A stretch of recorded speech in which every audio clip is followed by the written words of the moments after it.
Welcome to the Big Sky on ESPN Plus.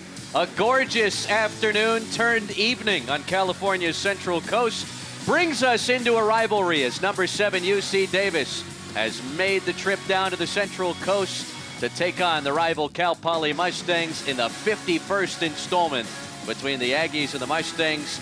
They call this rivalry the Battle for the Golden Horseshoe, and the trophy, which has remained with Davis since 2017. Might it stay in San Luis Obispo for the first time in almost a decade? Cal Poly certainly hoping so here tonight at home. Glad you're with us alongside Coach John Kane.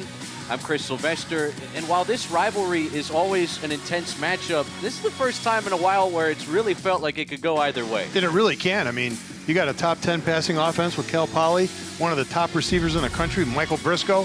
And when you're playing for that horseshoe trophy right there, all bets are off with records. Time to go play some football on the Central Coast.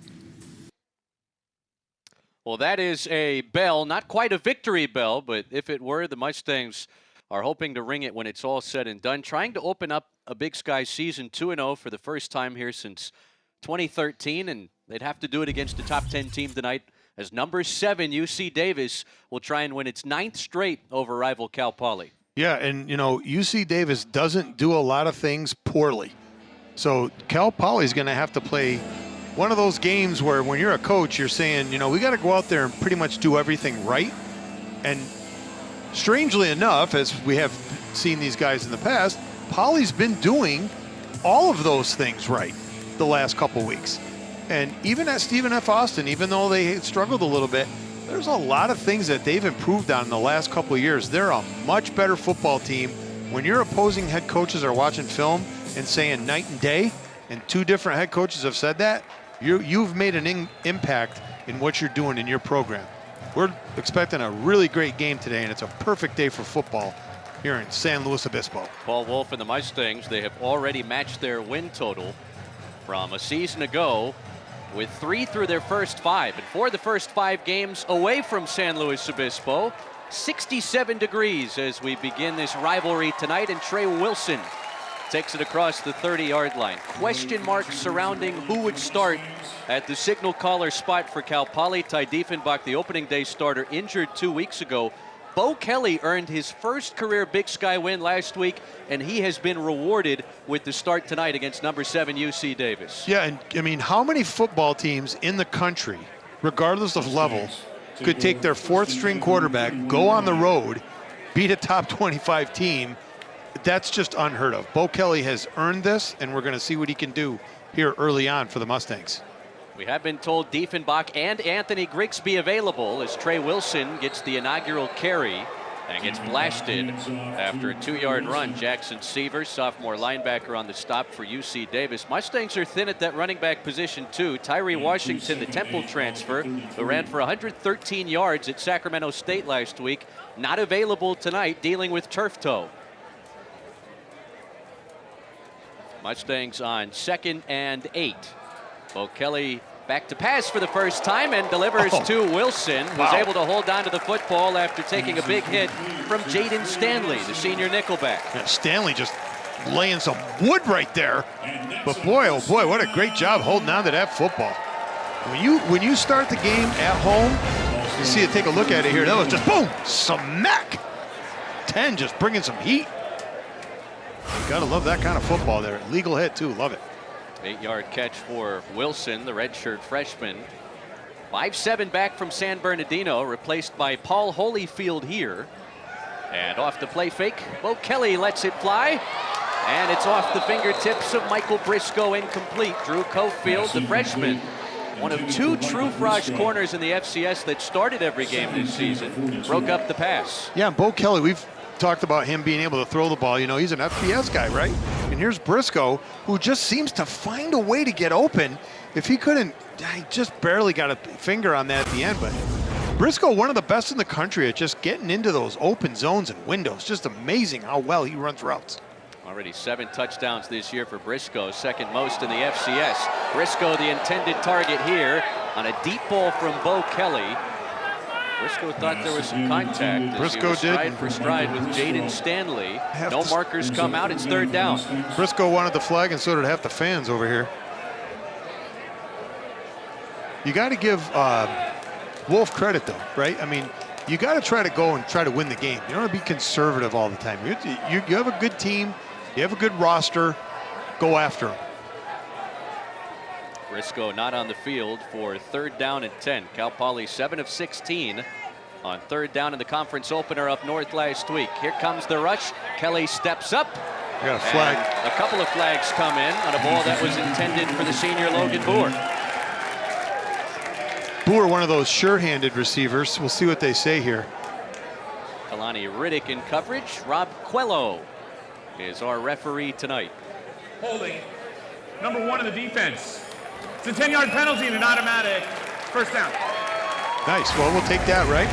And he'll take a look here as he's trying to get across the field here. Oh, yeah, he got both hands on him. Little cell job there.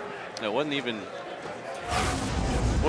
the guy that he was throwing it to, but he was throwing to Logan Boer. Good job selling I it. think that contact was with Keon Salehi. So the first penalty of the game moves the ball into Davis territory for Cal Poly. A quick dump off to Carson Nice Cole, block. the Yale transfer, who was an all-Ivy League lacrosse player out east, taken down by Kalani Riddick after a short catch and run of 2 yards. You know, Chris, we've talked about their backfield, right? They don't have that kind of guy that they're going to just go to all the time. They're going to have to do this by committee.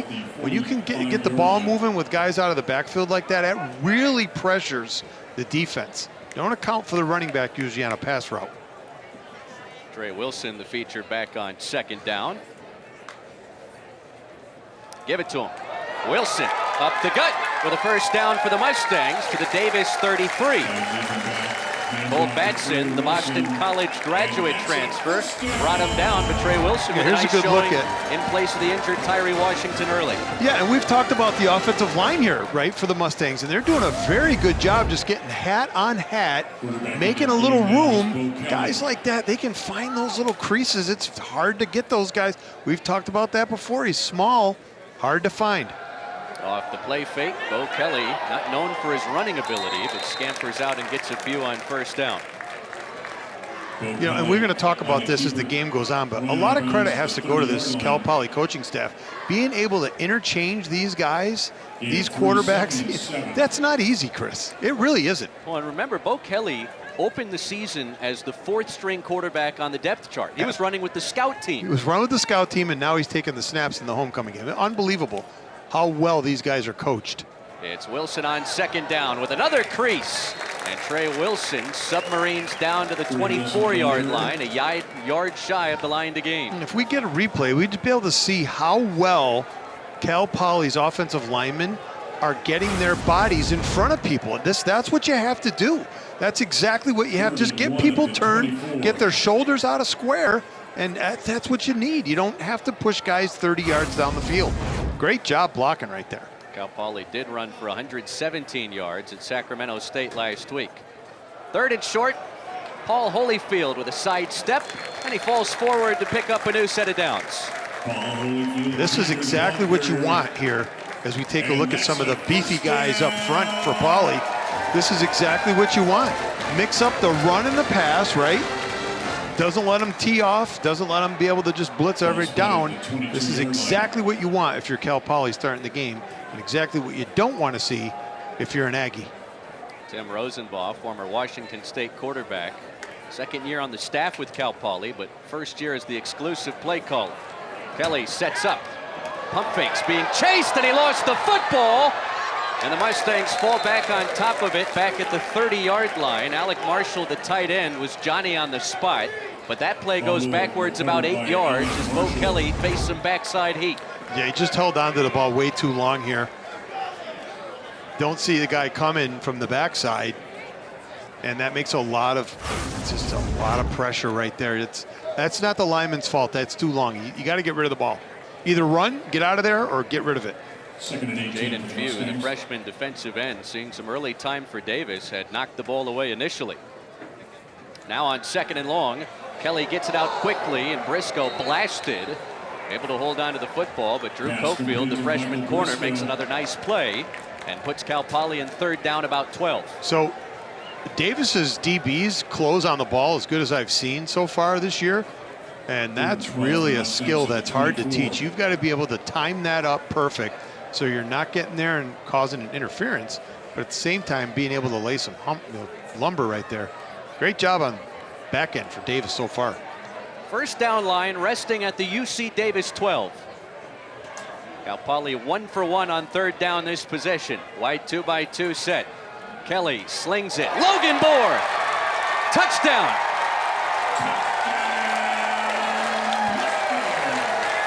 And the Mustangs make an opening statement in the battle for the Golden Horseshoe as they strike first against number 7, UC Davis.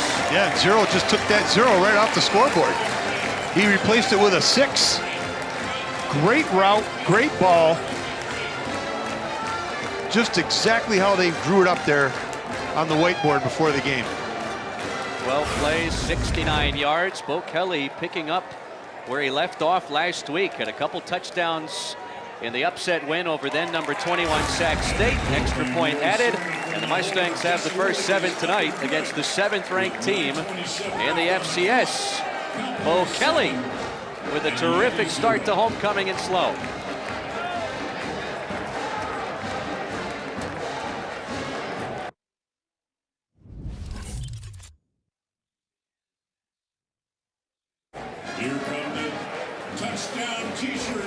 First weekend of October, and a gorgeous evening here in San Luis Obispo. 66 degrees as fans watch on from the Cal Poly Partners Plaza. Look at that place. Homecoming here always draws a big crowd, and especially big when the rival Aggies come to town. As we take a look at the Jeremiah Johnson Brewing keys to the game, Coach, you drew these up a couple of days ago, and for Cal Poly scoring so quickly, Davis will get it at the 25 on their inaugural possession, but take us through your keys. Yeah, so the Hang 10, you know, we're in a surf community over here, right?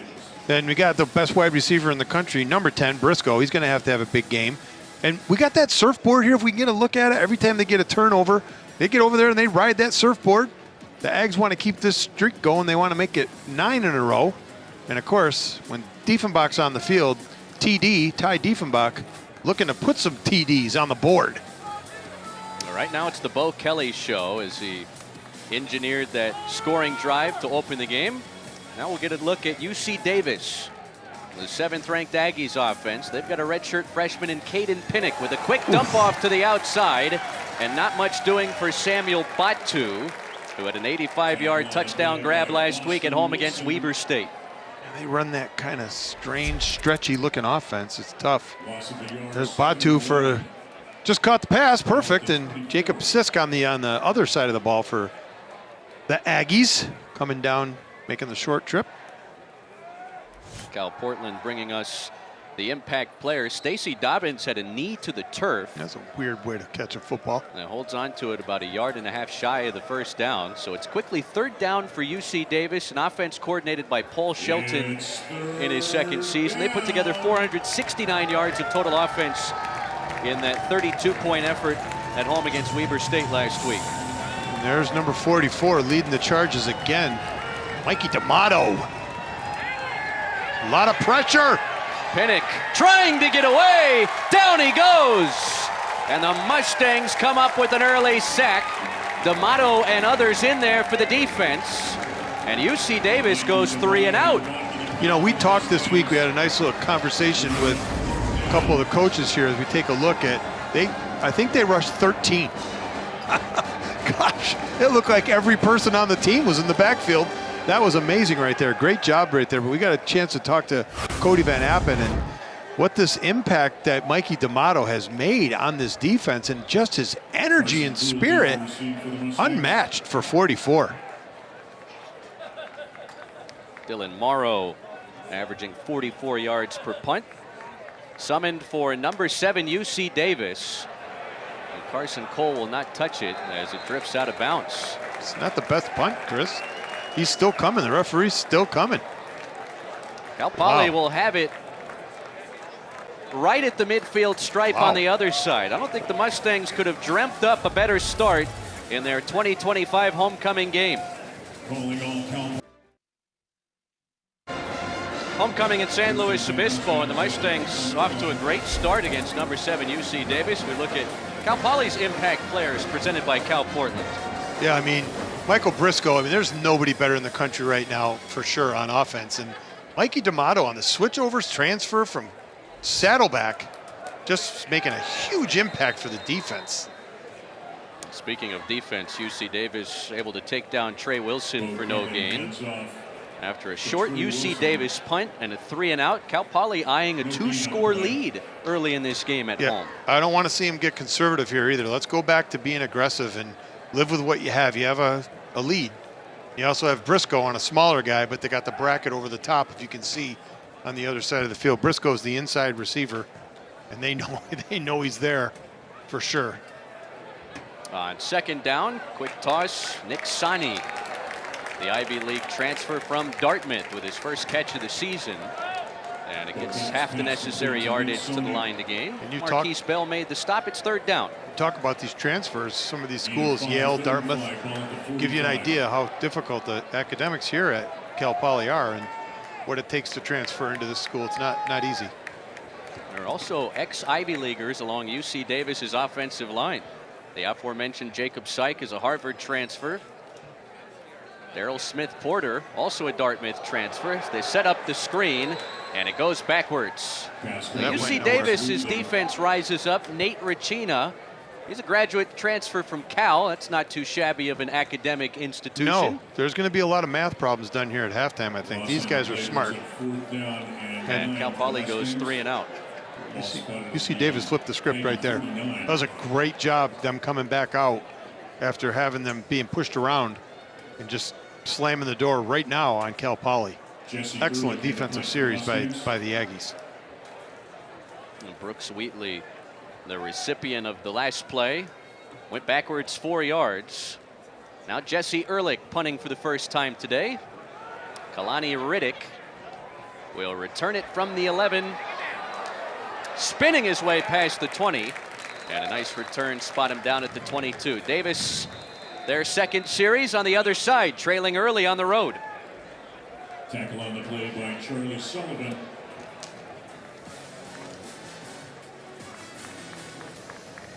Settling in on California's Central Coast, battle for the Golden Horseshoe.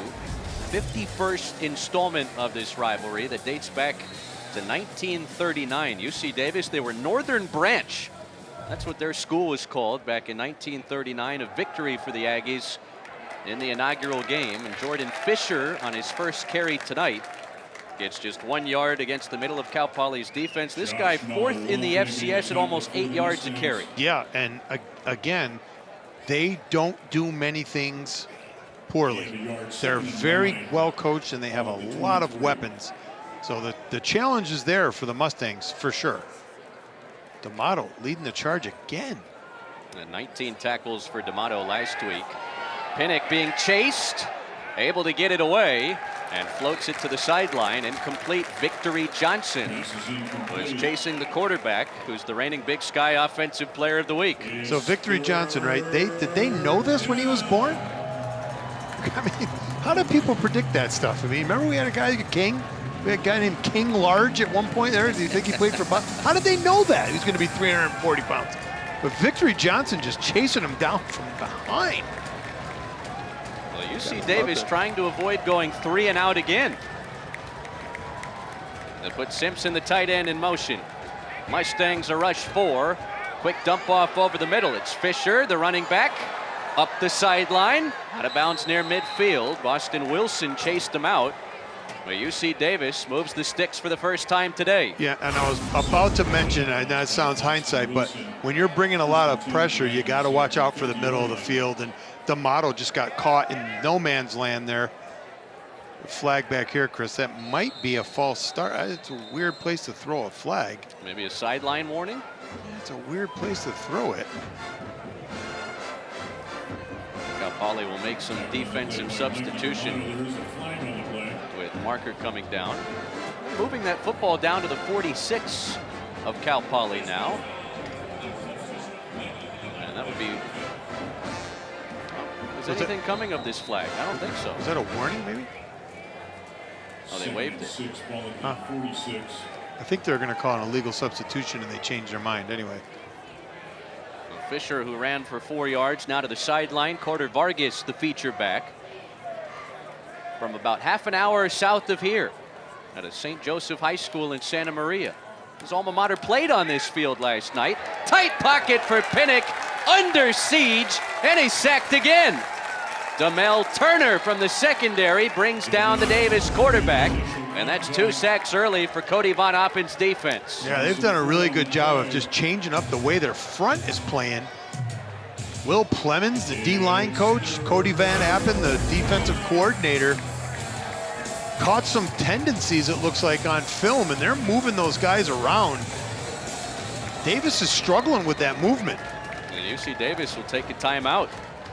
Ethan Rodriguez was also in there with Demel Turner, combining for the sack on Caden Pinnock, who won the job out of fall camp, redshirt freshman from Loomis up in Northern California, and replacing a legend at UC Davis, the record-setting quarterback Miles Hastings, who graduated after leading Davis to the quarterfinal round of the FCS playoffs last year. He was a Walter Payton Award finalist a season ago, which is the FCS equivalent of the Heisman. Yeah, and he just was that guy. I mean, they've raved about him and what he was able to do for that program, his dedication, be able to come in behind him, be able to do the things he's done is pretty impressive. And Pinnock, one of those guys that you can lean on and count on. You're going to need to lean on him right here on 3rd and 10. Try to keep the offense on the field.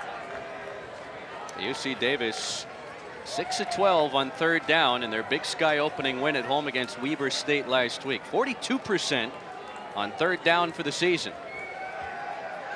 Pinnock, sidearm toss. Fisher makes the catch. Wow. But he's buried after a short run. Mason Rivera Just on the stop for Cal Poly's defense. And UC Davis will be forced to punt again. So we just asked it during the break where, you know, we're off air, you can't hear us. And I said, we haven't seen Mason Rivera yet. He heard me. He looked up here and pointed and said, hey, coach, right here. Looks like Fisher might be the guy they're looking for, and they got him listed at 5'8". I don't know if he was standing on the San Luis Obispo phone book when they measured him, but he's a little dude, and he's hard to find, and he's shifty. So that was a really good open field tackle by Rivera. Now 1 first down through 2 possessions for this 7th-ranked UC Davis squad. Much better punt this time, and it will roll out inside the 5. Down to the 4-yard line it goes from Dylan Morrow, previously at Southwestern Oklahoma State and UTEP. Well, Cal Poly, they've made noise here through the first 5 games of the season. We mentioned they already matched their win total from the previous 2 seasons, and well, trying to win 4 games for the first time since they won 5 in 2018. A couple guys standing out nationally on both sides of the ball. Yeah, and do we not talk about these guys enough that they're on these things too? I mean, look at the motto. He's 4th in the FCS in tackles. Briscoe, they're 2nd in the FBS with 7 touchdowns. He had half of those in 1 half. So, I mean, you're talking about guys in the FCS that, you know, it's a very difficult conference. I mean, I know it's the lower level of the 2, but boy, oh boy, there's some good schools. You start talking about Montana, Montana State, South Dakota State, North Dakota State. There's some really, really good programs to be ranked that highly in those categories. This is Cal Poly's 3rd possession, starting literally in the shadows of their own goalposts, and Trey Wilson doesn't get anything. Swung down, forward progress gets him back to the line of scrimmage, but that's all. You got some beefy guys up there for Davis. They look like take two seats on the bus. Rain Mayo, sophomore nose tackle, was in the middle of it. Yeah, he's the guy I noticed. Mayo looked like he was making a mess of that offensive line all by himself right there. UC Davis did lose 3 starting defensive linemen off its quarterfinal team from a season ago. And there's Logan Bohr with a first down catch and run for the Mustangs. He had the game's only touchdown to this point on Cal Poly's opening drive. Yeah, Bohr, a former St. John Bosco Brave from Bellflower, and ran that same exact slant play that they ran to score the touchdown on. And he found that same little window and easy first down. Give him 10 yards. And Paul Holyfield, his 2nd carry, taken down by McCray Madruga, senior linebacker from San Ramon. 90 seconds left and a quickly moving opening quarter here between a couple of rivals that really don't like each other. Tim Plow, we talked to him this week. He referred to UC Davis as the team, or he's referred to Cal Poly as the team down south. Ask Paul Wolf, who was a volunteer assistant in 2019 at Davis. He very minimally referred to his time there. He talked more about how he didn't like these guys. Yeah, it's a fun rivalry for sure. Bo Kelly into some traffic. That touched a couple pair of Mustang hands, and it falls incomplete. Again, we're gonna give Bo Kelly my own nickname here. We're gonna call him BK3. I like the way that sounds. And I think still holding the ball just a little long, Chris. It's just hard when you start holding the ball. Those DBs start to settle in and they can see what's going on. They start reading your eyes. It's got to come out just a little bit quicker. This quarter's almost over, but probably first down here, keep that defense off the field. Davis springs 4, quick toss over the middle, will not get to the first down. It's Keon Salehi, and when the Mustangs needed 8 yards, they got half of it, and they will be forced to punt.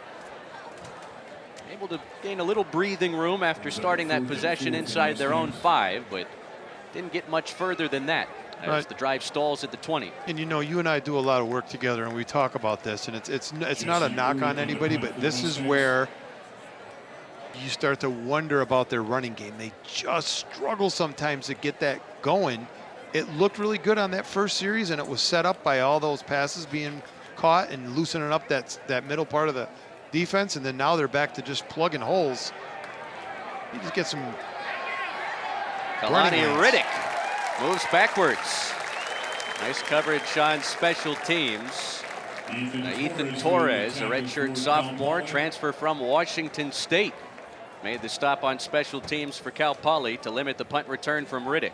Yeah, and as a guy who coached a lot of football and a lot of kids and players over the years, there's something different about this Cal Poly team. There's a lot of energy. They're excited to be around each other.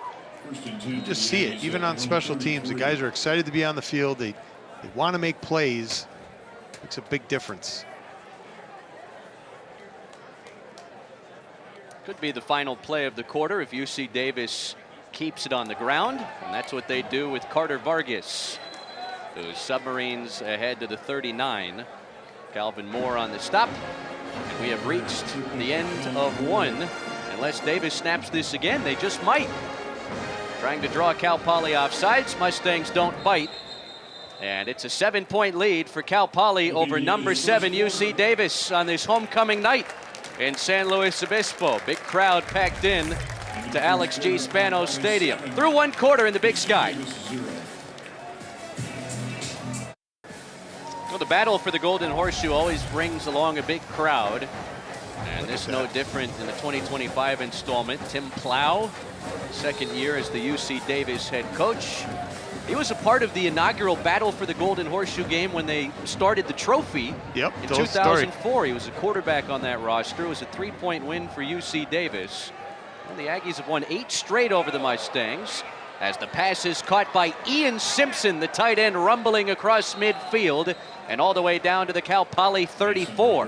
The first explosive play through the air for UC Davis. Right, and they're seeing what Poly's doing here with their pressure, and that middle of the field is going to be a problem. Carter Vargas stacked up and pushed backwards. I don't even think the chain gang got set before that snap, and the run goes for no gain. Boy, D'Amato is just, he's relentless on defense. I mean, I'm sorry, I know I've said his name a bunch, but goodness gracious, he's everywhere. Off the play fake, Pinnock in trouble again, being chased. There's a marker down as he throws it up for grabs, and it's knocked away by Calvin Moore. And that's going to be intended holding for Samuel Batu. That's definitely holding because somebody, oh no. That's a shoulder right there, yep. And that's Ethan Rodriguez. Second Cal down. Poly will accept the holding penalty, but obviously more concerned about the status of Rodriguez, who's believed to be a next-level prospect, already has combined for a sack in this game and went out with a similar injury the last time he played in the home opener 3 weeks ago. Yeah, we watched the whole game with him on the sideline in a sling. Let's hope that's not happening again. This is already a Mustang defense dealing with a plethora of injuries. You see him up on the line, Chris. You see D'Amato. If he's coming, they're going to have to do something about that middle of the field, and there's the problem. You got to be careful. It's just you got 3 guys within the line, or sorry, guys 3 yards from the line of scrimmage. You're just inviting that middle of the field play. You're just asking for it, and to figure out which way they want to go. Jordan Fisher. No confusion. Puts UC Davis in 3rd and 12. Now Carter Vargas, the feature back. Could be 2 plays to pick up the dozen for Davis. I think you might be right, Chris. This is no man's land here. Mustangs bring pressure on Pinnock again. Blasted as he throws, and he delivers a beauty. Back right corner of the end zone, it's Zach Jones. Touchdown, UC Davis. A little razzle-dazzle from the Aggies as number 7 finds the scoreboard early in the second. Okay, let's take a look at how hard that is to throw that ball 60 yards in the air while getting hit. That's incredible. That's next level football right there. You don't see that very often on Saturday. That's pretty impressive. An answer from the Aggies, and there's that mobile ability of Caden Pinnock, who took a shot from Braden Breedlove, who came from the secondary, but it left Zach Jones with some room in the back right corner of the end zone, and this game is tied at 7. Mustang fans join the volleyball team for their next home. Paul Wolf has done a tremendous job here in year 3 as the Cal Poly head coach. He's won this conference a few times back in the early 2000s at Eastern Washington. Very proud of the way his team played and eventually won at Sacramento State last weekend, but he still believes this team and the direction of the program barely scratching at the surface. Yes, he's very enthusiastic about what he thinks he has and what he could get in the future too. I mean, they've put some effort into getting guys out of the portal, so you know that's just the world we live in now, and you keep winning and you're not going to have problems getting guys come to this school. I think, you know, we said it earlier, they had the recruits down here on the sideline. I don't know that I've ever seen that many recruits at a Cal Poly game. There's 40, 50 guys easy there. Well, there's interest and there's buzz, especially after opening the Big Sky with the victory. In fact, last time Cal Poly made the postseason, 2016, it was the same year they beat UC Davis in most recent memory. They had a saying on that squad, win the state, win the sky. There are 4 FCS programs in California, Poly being one of them. They have a chance to run the table against the other 3 with a win here today. But the game now tied at 7. Bo Kelly back to the air and finds Mike Briscoe. The 2nd most touchdown receptions in the FCS this season, and actually wound up working backwards there as they give him just 2 yards on the reception. Yeah, I thought they had, that's weird. I thought when you get the forward progress, I don't know what happened right there. As these guys sitting next to us over here, they got hats on and headphones and all kinds of stuff. Mike Briscoe is being talked about as a rising NFL prospect into his final year of college football. A former defensive back with the program on some misdirection for Cole. He's taken down after a short run. Nice open field stop made by Jaden Stanley, who's playing in his 37th career game in an Aggie uniform tonight. Yeah, they need to get back in that formation and throw that slant to Boer again and just try to work your way into the middle of the field. That just seems to be their spots there. For some reason, they're just, Davis is in this like flat cover 2 here, and they're just giving you the middle of the field. There it is. That's what you want to do. That's exactly where you want to throw it. It's Briscoe high stepping it to the outside, and he's into plus territory. I mean, give the ball to your playmakers, and Mike Briscoe will do some special things. You know, those drag routes like that are hard to defend when you're playing soft 2 and you're dropping guys in zones. That's hard to do it. There's not enough people, and that's just a good route combination right there. I think Tim Rosenbaugh, one door down, saw what you did against that defense. Then flip it back to Kelly, going sideline. Marshall has it at the 20. Out of not? bounds inside the 15. Marquise Bell chopped them down, but after a little trickery, the Mustangs find themselves in the red zone. Well, you know why? We're in October, getting ready. Break out the tricks and the treats over here. San Luis And a Obispo. bunch of pumpkins and scarecrows. Yikes. Now they've got a scarecrow festival about 30 minutes north of here in Cambria. Well, you'll be hitting it up. Absolutely. Can't wait. Get some hot apple cider, some hot Cal Poly football. Mustangs have it with a new set it down to the Davis 14. It's Kelly on a read option run. And Bo Kelly, with one of his more impressive runs in the Cal Poly jersey, takes it down to the 7. They don't often No. draw up run plays for that guy. No. BK3 says, why not? I'm gonna play around here too. I want to have some fun. Everybody else is having fun. Let me have some. Bo Kelly, even a few weeks ago, it'd be hard to imagine this guy who was the 4th stringer at the start of the season. Sure, he was the opening day starter last year, Crazy. but with how good Diefenbach and Grigsby have looked at times, because of injuries to those guys, Bo Kelly has taken advantage. Another designed run for the quarterback, and he gets back to the line of scrimmage, but that's all. It's 3rd down. Maybe that might be enough of that with him. Although it did look like there was some room there. I just think he stepped the wrong way initially. Talked about Josh Cuevas, who's now playing at Alabama. A couple guys on the Mustang roster that look a lot like Josh Cuevas in size and ability. Maybe we'll see a little tight end action here. Can't get somebody open in the middle of the field again. Paul Holyfield Jr., the feature back. They'll give it to him. And Holyfield. Just short, Chris. Now it's decision time for Paul Wolf, Tim Rosenbaugh, and the Cal Poly offense. I don't know here. These are things that I don't like, these decisions. I don't have to make them anymore. I mean, they have a really good kicker. I think they're going to go for it. Seems like they are. Home crowd certainly wants them to. Put that heavy set in there and just go for it. Mustangs are 2 of 5 on 4th down this season. I want to call timeout here and make sure you got the right play called. It's a little confusion. 4th and 1. Yep. And Cal Poly takes its first opening half timeout to think this over a little further. Well, you definitely don't want to line up to go do it and get a penalty, right? Delay a game, somebody's lined up wrong, like legal shift, some other weird stuff. You might as well call timeout, talk about it. Don't get all crazy and hyped up over it. You just need to get what? Is it? A big decision looming on the other side for the Mustangs. And There a it tie goes. game right on the doorstep. 4th down, a yard to go. We'll see what they do. Big moment brewing early in this rivalry game. Huge. Battle for the Golden Horseshoe. Huge. Number 7, UC Davis, tied at 7 with Cal Poly on the road in front of a packed house at Mustang Memorial Field. This is 4th and 1 from the Davis 5. Kelly turns, Holyfield, first down.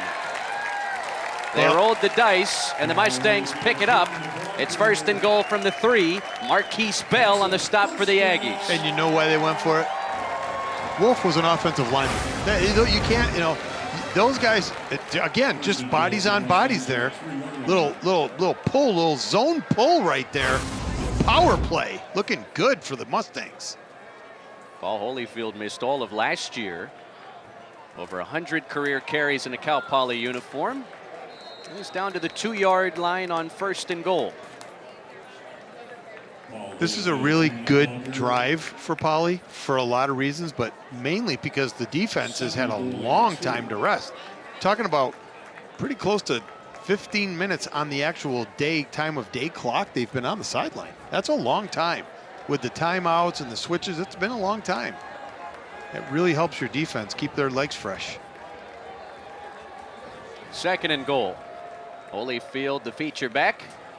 They'll get it again. Spinning and stacked up. UC Davis doesn't allow anything. And now it's 3rd and goal. Jaden Stanley led the charge for the Aggie defense. Where's the musty cat? Let's get a little musty cat. Put somebody like the Wildcat. Put the musty cat in there. Let's get somebody back there and put a little pressure on this defense. Or let's see if Bo Kelly can find a crease himself after this zone read. Cal Poly sticking with the same personnel. Man, straight across. On 3rd and goal, Kelly, it's batted down, incomplete. Trying to get it to Briscoe on the screen, and Kalani Riddick read the play. And it's a similar spot for the Mustangs, who this time, with 2.5 yards to get, they'll go for some points. Why not? It took some time off the clock. Nobody got hurt there. And this is no more than an extra point for the Mustangs, who have used a couple different kickers this year. And this time it's the former Cal Poly soccer player, Gianluca DeMauro, who's 4 out of 5 on field goals this season. Not often do you get one from this spot of the field that's worth 3, but it's right on through for the former Mustang soccer player. Cal Poly back in front. UC Davis holds the Mustangs to 3. It's 10-7 in slow. Cal Poly 12 plays, more than 70 yards on the possession. And they settle for 3 points. Gianluca DeMauro from 20 yards out. And Cal Poly has the lead again against number 7 UC Davis. Glad you're with us tonight. Coach John Kane, I'm Chris Sylvester. Want to wish Margaret Kane a 61st happy birthday. How about 87th? Isn't that what you said last year? She's 87. Well, yeah, happy birthday, Mom.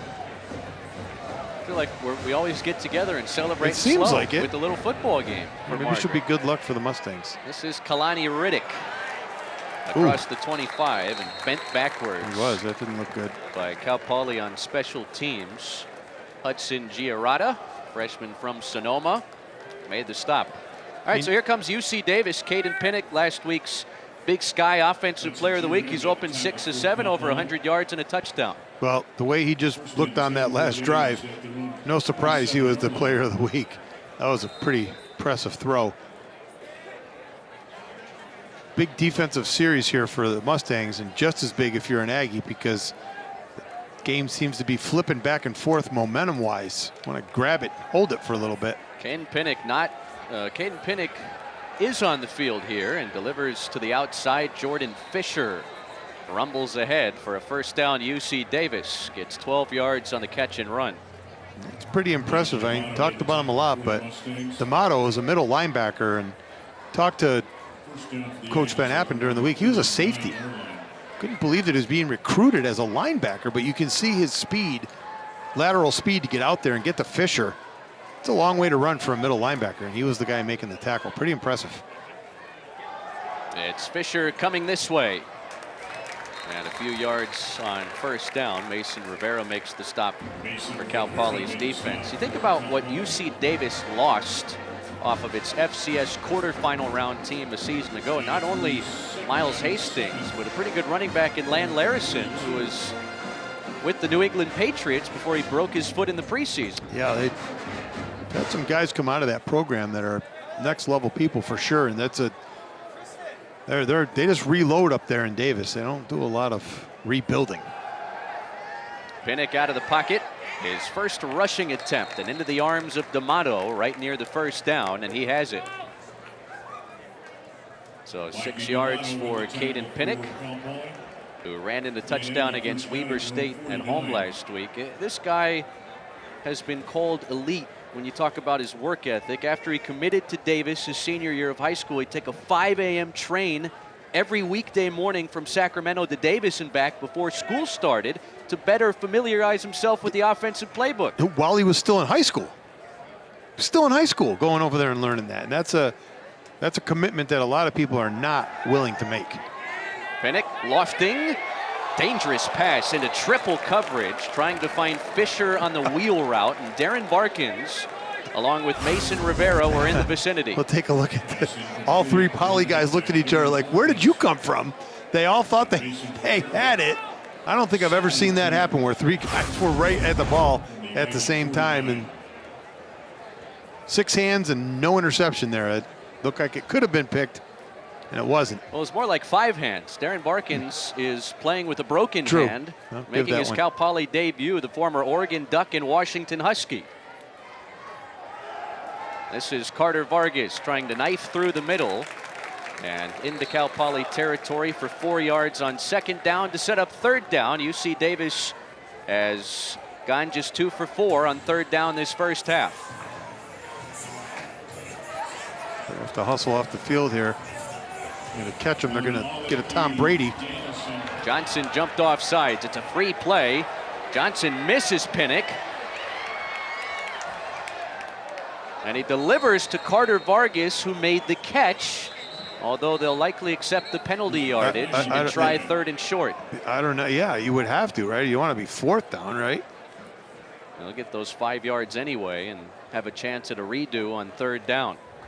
You got to be a little more organized, knowing that Davis is going to try to do those quick stamps. Number 10 in the defense. What was that called? It's a 5-yard penalty.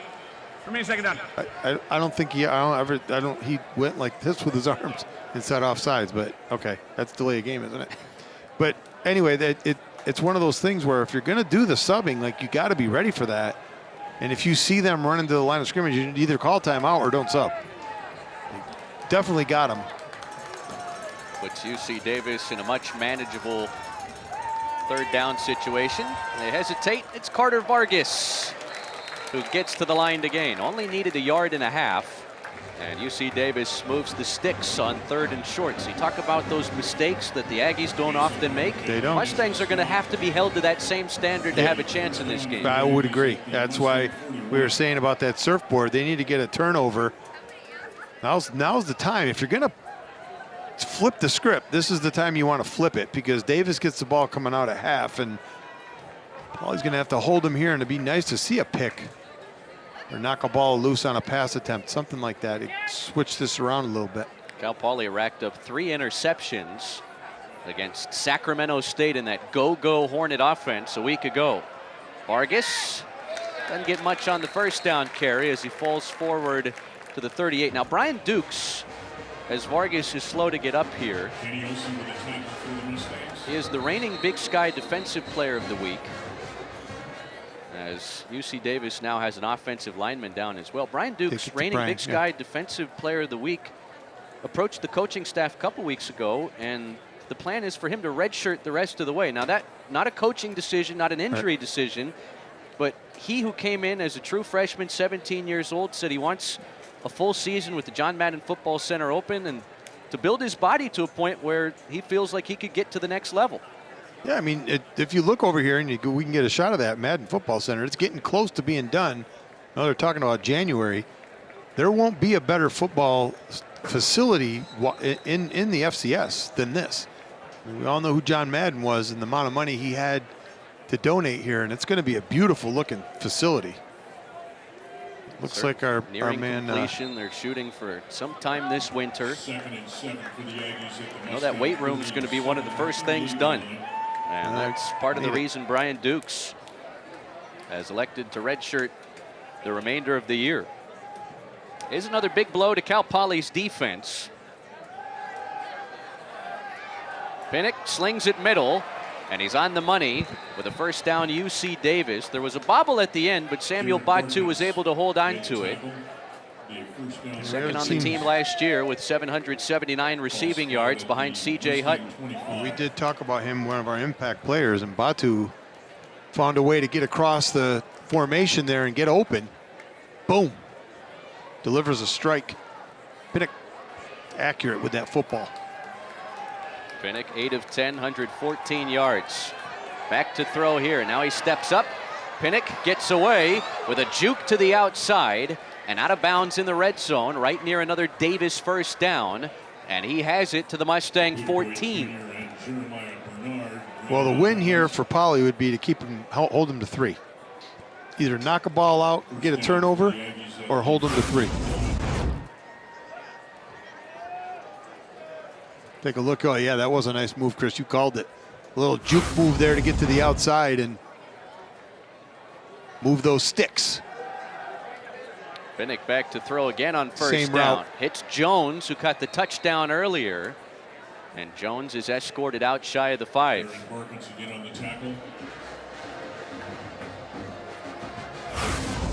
It's the same route. It was the same drag route that they just ran. They saw the same thing, and he just went right back to it. Got the corner vacating. UC Davis eyeing its first lead tonight. And we have reached the 2-minute timeout. Mustangs holding on to a 3-point lead late in the first half, but UC Davis threatening to take their first lead tonight on the Central Coast in the Big Sky. All right, Kane. Final 2 minutes of the opening half, and number 7 UC Davis, winners of 8 straight against their rivals Cal Poly, trying to make it 9 in a row and spoil homecoming for the Mustangs. On the doorstep with 2nd and short, just outside the 5-yard line of Cal Poly. Pinnock's on the move, throws on the run, and has a touchdown to Samuel Batu. Paul Wolf called this guy slippery earlier in the week. Pinnock gets away from the pass rush and has his 2nd touchdown of the opening half. UC Davis in front for the first time tonight. Yeah, 2 consecutive drives. Pinnock with just a unbelievable throw on that last touchdown. This one here, just getting away and being able to extend this play. He looked like he's dead in the water and settles his feet and throws back across his body. That's not easy. I'm sorry. Those are 2 real next-level plays by Pinnock. That's very, very good. Samuel Batu's 14th career touchdown catch. Missed the extra point wide to the left. So it remains a field goal lead for UC Davis. And in a rivalry game like this, you never know how large that miss may loom when it's all said and done. It very well could, because now you're looking at a tie game with a field goal, or before you're maybe looking to score and go ahead. Try to get this ball down the field. You know, Wolf's done this before. You're in that 2-minute drill. Still got 2 timeouts left. Good chance to get in field goal range. Why not? And it almost feels important for Cal Poly to score ahead of the half, knowing that they've led most of these opening 2 quarters. Right. And Davis will get the ball first coming out of the break. Right. That's a very good point. And I do think that that's probably one of the things Coach Wolf is thinking about as he's getting his group together here, waiting to receive this kickoff. Kickoff return would be nice, too. That's the other thing. If you can get some field position out of this. Trey Wilson is the return man for Cal Poly. Isaac Mancera, who was a redshirt at UNLV last year, grew up just a couple hours north of here in Salinas. Has it teed up at the 35. And a chance for Trey Wilson. Out to the 30. So Cal Poly, their best 2-minute offense right here, trailing by a field goal against the top 10 team at home. Now, I was wondering if we were going to see Diefenbach go with it, but we're not. So it's going to stay with BK3. He's earned it. It's going to be a important minute 48 for the Mustangs. Cal Poly has 2 timeouts, as does Davis. Bo Kelly, 11 of 15, 115 yards, and a touchdown to his credit this first half. Cal Poly scored on their opening drive, but just a field goal since. Kelly with a quick toss. It's Keon Salehi. Chopped down after 6. Kalani Riddick on the stop for UC Davis. Yeah, there's nothing wrong with this right here, the way they're running it. It's kind of what you want to see. A whole lot of urgency right yet. Just get set and go. Kelly trying to step away and has to float it out of bounds. Did get out of the pocket, so no grounding. Nate Racina brought the pressure. And with 1:22 left in the half, Cal Poly needs 4 yards to extend this possession and not give UC Davis a chance to add to the lead before the break. Right. I know people get irritated with throwing the ball away, but that's exactly the play you have to make right there. You don't throw it to the other team and don't take a sack and all that other stuff. Bo Kelly did just what he should have done. Cal Poly's 3 out of 7 on 3rd down this first half. The lineup trips to the left of Bo Kelly with Trey Wilson in the backfield. Davis brings just 3. Kelly throws middle. It's tipped in the air and incomplete. Looking for Mike Briscoe, and it was Racina, the senior linebacker, the graduate transfer from Cal, who was a tight end in his time in Berkeley. Well, there's a reason they moved him over to defense, right? Or else that should have been a pick. Yeah, and he also took away a first down because Briscoe was open. And so a very disappointing possession. Cal Poly at the very least had a chance to pull even with a field goal late in the first half. And instead they go 3 and out. Yeah. And when you talk about maybe a different quarterback we may see in this game, you'd imagine that decision would probably be made at halftime. Oh, you would think so. Jesse Ehrlich, spiraling kick. Kalani Riddick from inside his own 20 doesn't get much. Another nice play on special teams made by Hudson Giarita. And there's a marker down back near midfield. That's almost always holding on the receiving team, but we'll see. Personal foul, number 22 of the kicking team. What was that? 15-yard penalty and a first down. So what is that? Paul Holyfield Jr. But on special teams. What was it though? That's some sort of personal foul. And that's a big plus 15 for UC Davis. Minute 15 to play. The Aggies already move quickly on this side of the football regardless of the clock situation, and they've got 2 timeouts. This is not a strong close to the opening half. Yep. And Davis will back up 5 yards on the procedure penalty. You often hear head coaches in college football, especially these days, talk about the middle 8, last 4 minutes of the second, first 4 minutes of the third. Davis has a chance to really dominate that middle 8. They absolutely do, and not of everything that they've done, but Poly's put themselves in a couple bad situations here. That last series was not what you want, and certainly giving them the penalty and jumping off sides on that little substitution. You mentioned it about missing the extra point. It is the little things. You can't make those mistakes and expect to be playing at that high level. They've got to go away. And winning will solve it. You just have to keep winning. Quick toss to the tight end, Ian Simpson. Trying to get to the edge, and he does as he rumbles across midfield and stops the clock at the Cal Poly 46. Second catch for Ian Simpson, the senior tight end. Look here. Again, Pinnock just does a good job just finding people, and that was just a sit route there. Looked a little bit like a screen, but not really. He was just like a little look in. Number 0 is doing a really good job for Davis. That's the second or third really nice play he's made. Samuel Batu lined up in the backfield with Pinnock. That's tipped in the air and incomplete. Victory Johnson got a hand on it. He's been busy along Cal Poly's defensive line this first half. It stops the clock with 61 seconds left to play.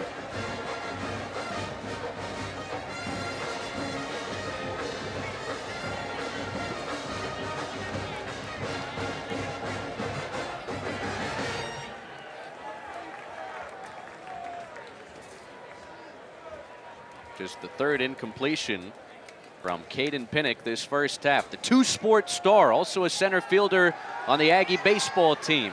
Pinnock steps up, gets away, directing traffic, and angles out inside the 40. Spotted at the 39. A third down upcoming for Davis with 52 seconds left in the half. That was very close to being a block in the back. Might have gotten away with one there. UC Davis, 3 out of 5 on third down. Over 200 yards of total offense this first half on the road. Carter Vargas from nearby Santa Maria, the feature back. And a marker down, likely against UC Davis. It is for a second time on this possession. Number 0 of the offense. 5-yard penalty. Third down. Got the tight end, Ian Simpson, moving quickly. Oh, boy, Ian thought he was getting the ball right there. Settle down, big boy. Well, that completely changes the play call. Absolutely changes it. It also changes what you're going to do if you don't get it. 'Cause now you're in trouble. You're way out of field goal range now. You have no chance here. So empty backfield for Caden Pinnock on third down and 8. Again, watch out for that middle of the field. Oh, they left the motto back. He lofts it deep down the sideline, and it's incomplete. Mustangs brought the pressure. Victory Johnson put the hit on Caden Pinnock as he released it. And UC Davis will punt with 47 seconds left to play. You've mentioned Victory Johnson 3 or 4 times, and he just leveled Pinnock on that one. I mean, he leveled him. You could see him coming on the outside, just boom. Carter Vargas, who had motioned out of the backfield, was covered by Mason Rivera down the sideline. So Davis will punt. It's Dylan Morrow, the sophomore from Allen, Texas. And not a good punt. We'll see where they spot it. 44 seconds. Out of bounds, Chris. right at the 20. As if he placed it in the end zone. All right, coming up at the half, we'll introduce you to Cal Poly's new director of athletics, Carter Henderson. We'll show you some footage from his press conference last week. We'll catch you up with what's going on around the Big Sky and show you some of the highlights from the opening 20, brought to you by Northern and Quest Resort and Casino.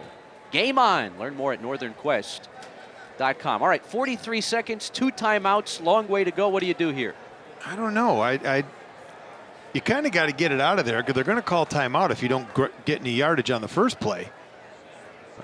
Throwing the ball stops the clock. That's what I was afraid of. Oh, Trey Wilson. Say call timeout. That's exactly what I thought they would do. McCray Madruga drops him for a loss of 2. I mean, you're almost in that proverbial rock and a hard place here. It's difficult. You either try to go and get down the field and kick a field goal, or try to get out of the half with nothing. And UC Davis still has a timeout. They're going to call another one. If you don't get some yardage, they're going to call another one. Well, theoretically, you could take a knee here. They called that last time on. Then you take another knee, and Davis can't stop the clock again. You could. And that's what you would think, but let's knock on the window here and tell them what to do. What do you think? What a crowd tonight. Oh, beautiful. Mustang Memorial Field, Alex G. Spano Stadium. Hard to find an open seat at the Pride of the Pacific, the Cal Poly band at the half. We did some investigating. UC Davis did not bring their band. There are no battle of the bands taking place here tonight, which is disappointing. It's always one of the more fun parts of a rivalry in college football, but Davis did not bring the band members from Northern California and Yolo County. And sure enough, Davis will take that last timeout and stop the clock once more with 30 seconds left. And they cannot stop it again. So this is likely headed to halftime at 13-10. But, I mean, when we were talking during the week, right, we'd have our production meetings and meetings with the coaches and stuff, and you and I get to talk by ourselves, and we always say we just want to see a good game. And this is really a good football game. I mean, there's not a lot of scoring, but it's a good football game. It's been well played, very few penalties. You know, no turnovers yet. Things have been sort of right where you would have guessed with these two teams in that trajectory. And I know when we talked to Coach Plow during the week, I kind of said, you know, kind of been the big brother, and he's like, no, we haven't. But the truth is they've won 8 in a row. So they are kind of the big brother, right? I mean, they're not that far away. They've just been more successful lately. And Poly's trying to get to that level, and you can't minimize what that means to play a half and be even with them. You kind of suspected a kneel down was coming. Bo Kelly will wind out the final 30 seconds or so in this opening half. Tim Plow talked about this rivalry, said it's built on respect. These two programs, they don't like each other, but they certainly respect each other. And they're separated by just a field goal at halftime tonight. 13-10, number 7, UC Davis in the battle for the Golden Horseshoe, leading after 2 quarters of football in San Luis Obispo. Up next, you'll hear from Carter Henderson, the new director of athletics at Cal Poly, slated to start on the job a little over a week from now. We've got a field goal game at the break in Slowtown.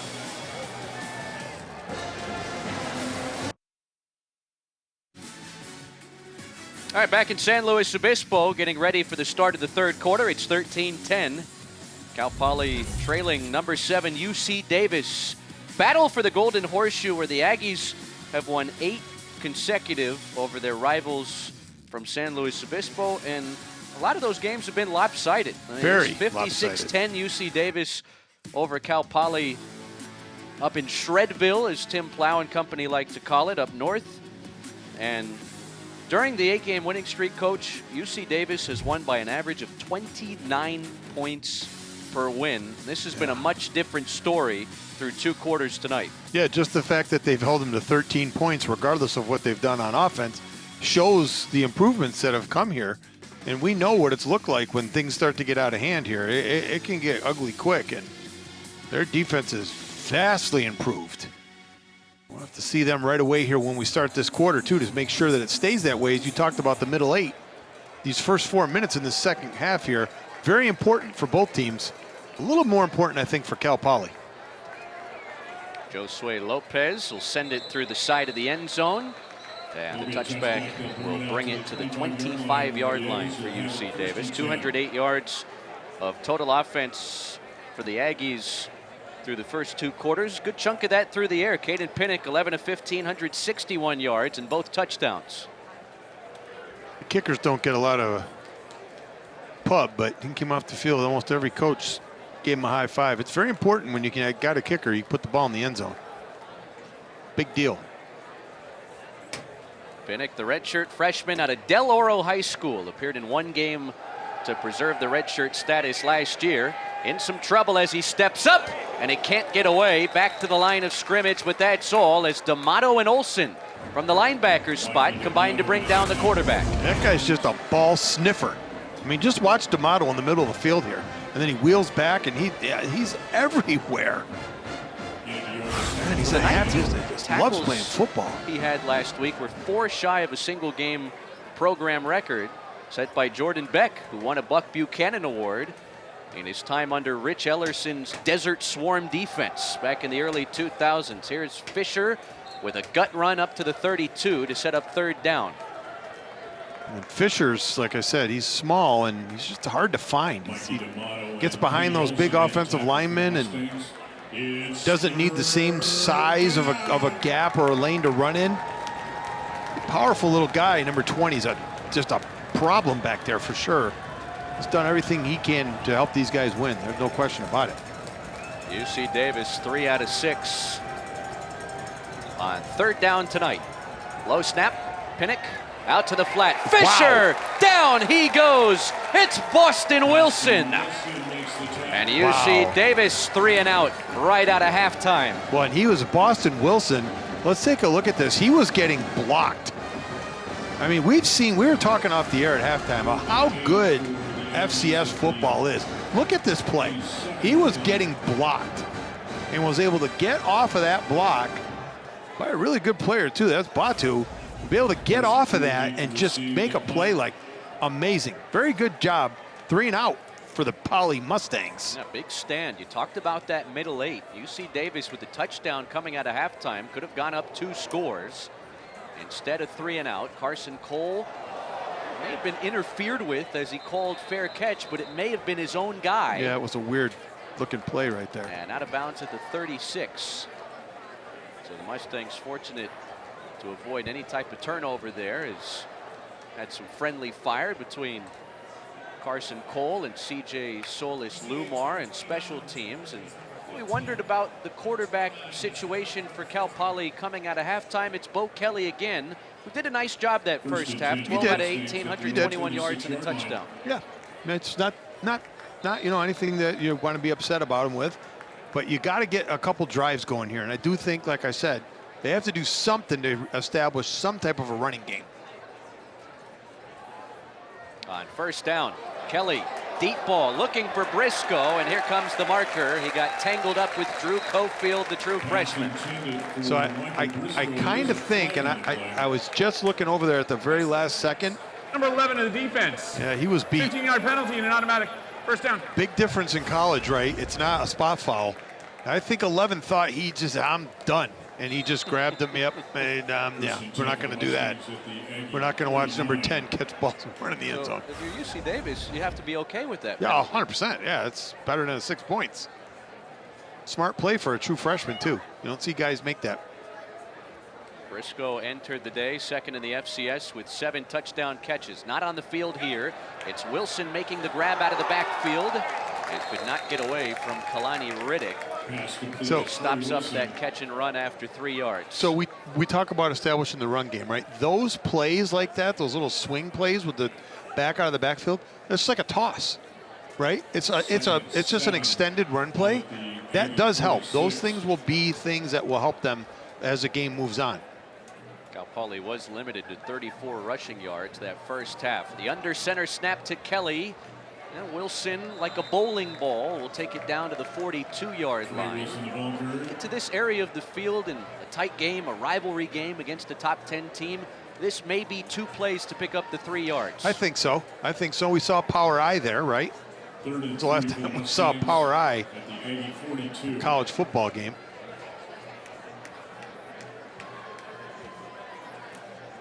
You might see Bo Kelly here on a little keeper.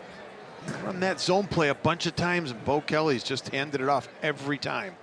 And bring in the bigger back, Holyfield. Little boot. There he is on the keeper. He'll take off and pick up the first down. Bo Kelly slides at the 37. Kelly with a keeper. You know, And that's a the first offensive staff here has done a good job with Bo Kelly running plays that Bo Kelly can run, if that makes sense. So he's not really fast. He's not going to break away, but you need to get the first down, and that little naked boot out there like that, creating that angle, everybody going one way, Bo Kelly going the other way. Perfect play call for him. Excellent. 5-yard run for the quarterback. And here's Holyfield against the inside of the UC Davis defense. We'll take it down to the 33. Again, no Tyree Washington for the Mustangs. Starting running back through the first month of the season, dealing with some turf toe. And there's different grades to the turf toe. Yeah. You think about Joe Burrow, Yep. who's out 3 months. That's a grade 3 turf toe. Talking Okay. to Tyree Washington pregame, he's hoping to be back in Missoula a week from now. So which grade is he, a 1 turf toe? Or? It's a grade 1. Okay. It's the lightest, Okay. the least severe of the Of the turf toe. turf toe grades. Holyfield with a left side surge. Not easy to bring down. The 200-plus pound back from Los Angeles has Cal Poly a yard shy of the line to gain. Jaden Stanley chopped him down. So to the question, right, at halftime, what is Poly going to have to do?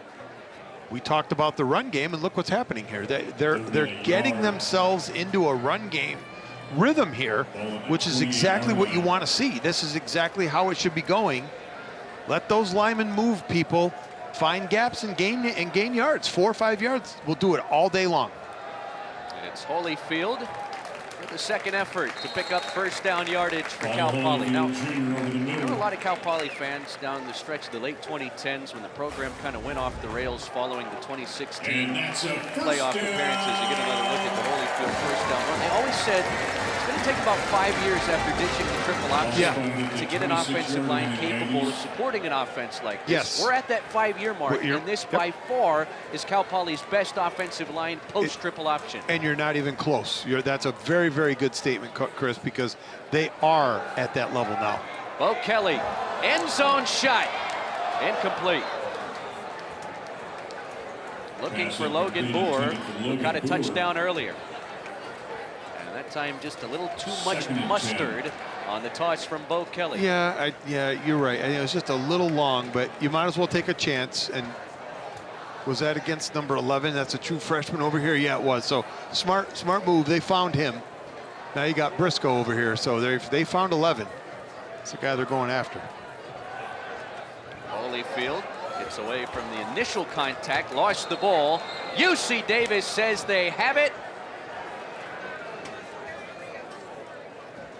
I don't think so. They don't. Well, the defense, anytime the ball's loose, they It's always say theirs. they Yeah, have it's it. ours. Yeah, it's ours. Point the other way. I think everybody forgets there's replay too when they do that. 3rd and 6, ball is at the 22. Oh yeah, he's down. Yeah, he was way down. Yep. Big third down play, Chris. Very big. And it's another one on this possession. Mustangs are in field goal range. Empty backfield for Bo Kelly. Davis rushes 4. Kelly lofting to the end zone, and it's incomplete with 2 markers out. Another one intended for Logan Moore. That time he got tied up with Jaden Stanley, the senior nickelback in coverage for UC Davis.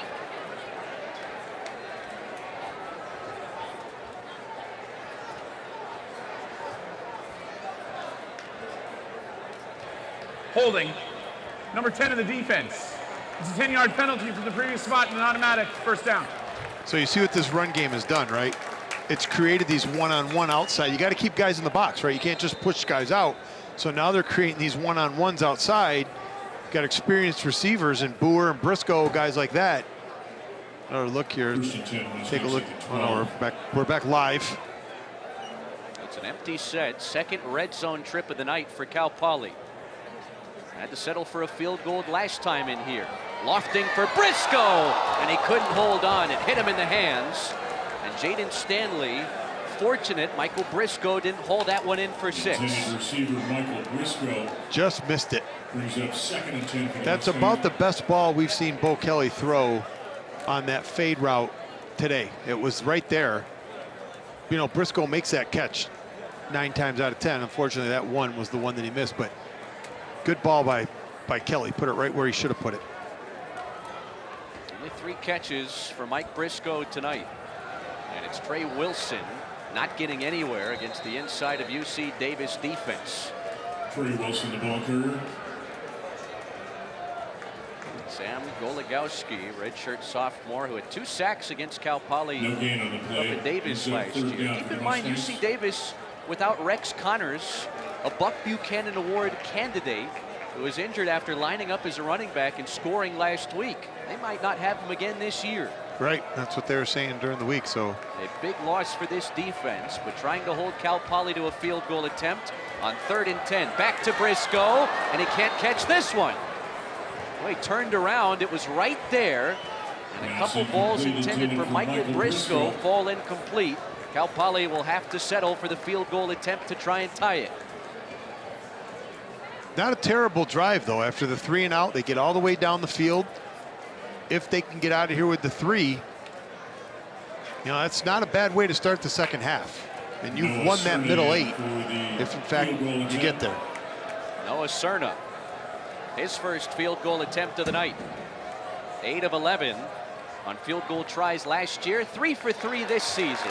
And into the net, right in front of the John Madden Football Center it goes. We are tied again in the battle for the Golden Horseshoe. 13's on the board, a baker's dozen apiece in San Luis Obispo tonight. Trade for All tied at 13. Cal Poly and UC Davis, the 7th-ranked Aggies, who finished ranked 5th in the final FCS Top 25 poll at the conclusion of last season. A record-setting year for Tim Plow in year 1, 11 victories, highest finish in program history. The 11 wins also the most in a single season in program history. And while the rest of Davis's sports are moving to the Mountain West next summer, football is going to remain, at least for the time being, an FCS program in the Big Sky, although it's no secret there are aspirations for this Davis program to eventually move up to FBS. Well, Tim Plow tells us he wants to win an FCS national title before all. Well, the sun has set here in San Luis Obispo tonight. 51st installment of the battle for the Golden Horseshoe. UC Davis 28 wins in the all-time series. Cal Poly 20, seeking their first since 2016. Last time it happened, Mustangs went on to the postseason that year, and that was the last time Cal Poly posted a winning record. Caden Pinnock off the play fake, finds Dobbins on the slant. Pass midfield, Stacy Dobbins to the Cal Poly 40. We've seen him before. Compton native, St. John Bosco receiver. Former teammate of Logan Boer. We've seen him do that. It's nothing new. Now Jordan Fisher, again, before the chain gang can even get set, rips off 8 more for UC Davis. And when they're rolling, they're moving this fast. It's really fast. It's high-speed NASCAR style. Fisher again, and he'll pick up the first down. And in the blink of an eye, Davis has taken it from their own 25 to the Cal Poly 26. Yep. They definitely caught him off guard there with that little slant route to Dobbins. It started it, and back-to-back runs by Fisher has him right down. Again, we're looking to take a lead. The pass to Dobbins, officially 35 yards. One of the biggest plays UC Davis has put together tonight. Quickly threatening to regain the lead. It's Pinnock off the play fake. Forced out of the pocket and has to throw it away. Pass incomplete. Brings up 2nd and 10. That was Mason Rivera coming up from a safety spot, chasing Pinnock to the sideline. Rivera, one of those guys that, you know, he goes 3, 4, 5 plays in a row. You don't hear much from him. He's a DB's in the back there, but then just when you think he's kind of disappeared, he comes up there again. He's just a nuisance. If you're trying to play against him, he's a lot like D'Amato. He's all over the field.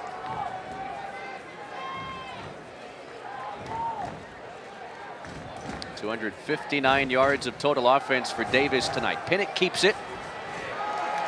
Trying to slip away. Switches fields. Caden Pinnock to the 10.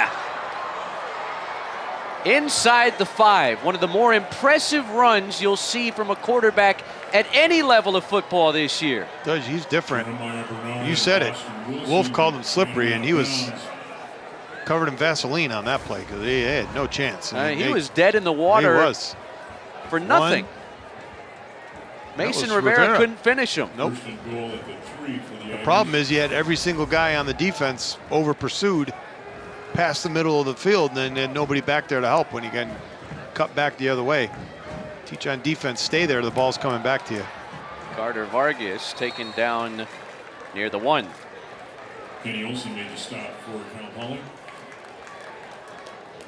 That's what I was gonna. Yeah, that's again. Now we're in that position where it's just difficult right now. You're on your heels, right? This drive is only taken about 3 minutes. I mean, it's not, or not even 2 minutes. It's just they're just pounding Cal Poly right now. It just doesn't look good. Marker down, and UC Davis will go backwards. Mitchell Dixon, the tight end. Number 11 of the offense. 5-yard penalty. 2nd out. Yeah, they've had trouble at that tight end spot. They've been jumping and moving all night long. UC Davis has been penalized 7 times in this game, and a good chunk of those have been costly. Remember, Cal Poly got down to this area of the field inside the Davis 10, had to settle for 3. That's what the Mustang defense is thinking here. Better keep an eye on 2-0. He's going to be the guy they're going to try to go to, I think. It is Jordan Fisher, and he's wrapped up and brought down by Mikey D'Amato. So here's the question now, right? You get half of this, do you go for it? I don't that's think the thing, or do you take the field goal and go points, right?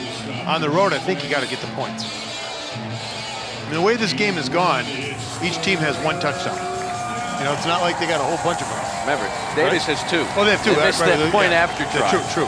So this would be the first time right. Cal Poly has forced Davis into a field goal attempt if they can turn him away on 3rd and goal.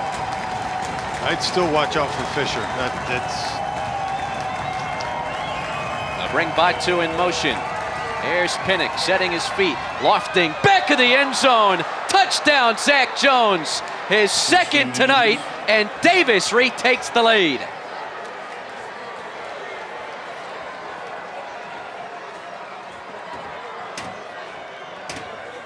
He just found a way to get to the back there. That back, you just, again, it's difficult, but you can't let receivers get behind you. You just can't. Especially when the field's squeezed down like that, you've got to keep that ball in front of you, make that guy run a route to get help underneath. Hunter Ridley makes good on this point after try. The 2-time All-Big Sky kicker left one out there earlier, but this one puts Davis up 7.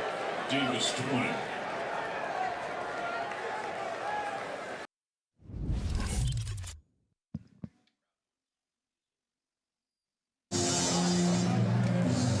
Cal Poly would like to get Michael Briscoe more involved down the stretch. Mustangs trail by 7 for the first time tonight after UC Davis marches 8 plays, 75 yards.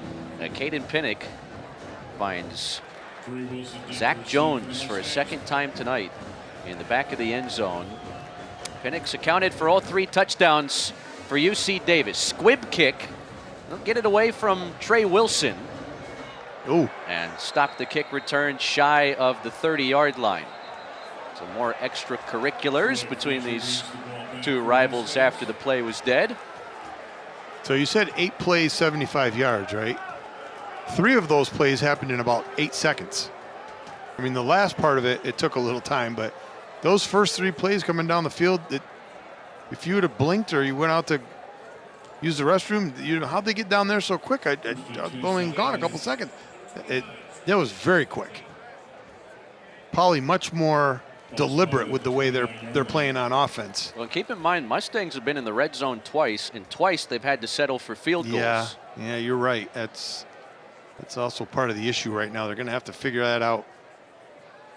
This one starts from the 29, and Kelly completes it over the middle to Jordan Garrison. I have not called his name tonight. He had a huge game, 2 touchdown catches, first 2 of his career last week at Sacramento State. Over there knocking the bees off, the Hornets. Stingers down over in Sac State last week. Trey Wilson doesn't have anything. Back to the line of scrimmage, but that's all for the Mustang tailback.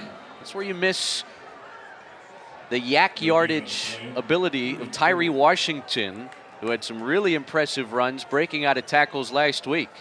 Not available tonight. And Trey Wilson has been summoned with the bulk of the carries. This is a big deal right here. You think we would have to get this first down. Briscoe's isolated against this freshman over here again. Kelly on the slant. He was looking for Briscoe, and he threw it between his hands. Incomplete on the slant. And after UC Davis marches down the field to reclaim the lead, Cal Poly goes 1-2-3 and out on offense. Again, I don't like second guessing, but I just think that size-wise, like, you're better off with a Boer running that route. I just think he's a bigger target. You know what I mean? If you're going to get, you want to get Briscoe on that outside route, especially against 11. It's a little smaller, a little lighter. Let him work to the outside, run that sideline route, maybe get a penalty. Back in the inside, like, that's just awful hard to throw those slants to the smaller guys. It's a fake punt, and the Mustangs execute. Alec Marshall, the tight end, with a southpaw toss, and it's a first down. Like a flag football play. It doesn't matter, though, right? As long as you get it. Almost didn't catch it. Yeah, good job. He threw it up there. Alec Marshall to Tristan Fui, the redshirt freshman left tackle from America Samoa. There you go. And here comes the offense with a new set of downs in plus territory. Yeah, that's the same as if Briscoe would have caught the ball. Same thing, right? Rivalry football at its finest. At its best, yep. And that takes some guts from Paul Wolf. This is on the money. Salehi breaks away down the sideline and escorted out near the 30. A first down and a gain of 16. Well, you know what? This game has gone back and forth like a tennis match. You know, and this is a nice little look at it here. They've done a good job with this little bootleg play. It's been successful for them, both running it and passing it tonight. So, good job calling plays.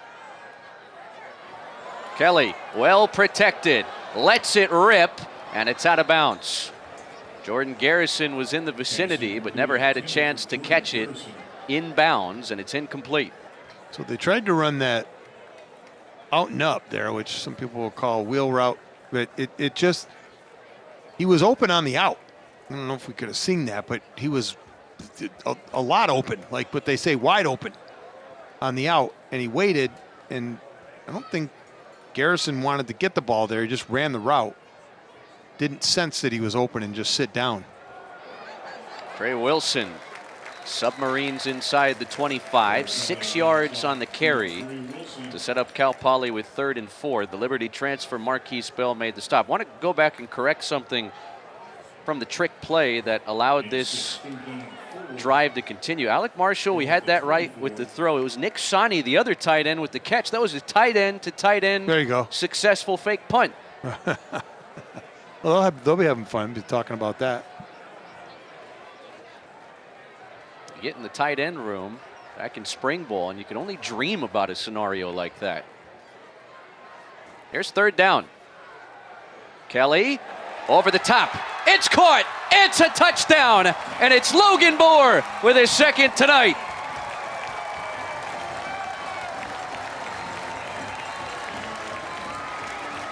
That was a really, really well-designed play, and I'm going to tell you why. I don't know if we can see the replay, but the motion man is the guy who blocks the end guy right there.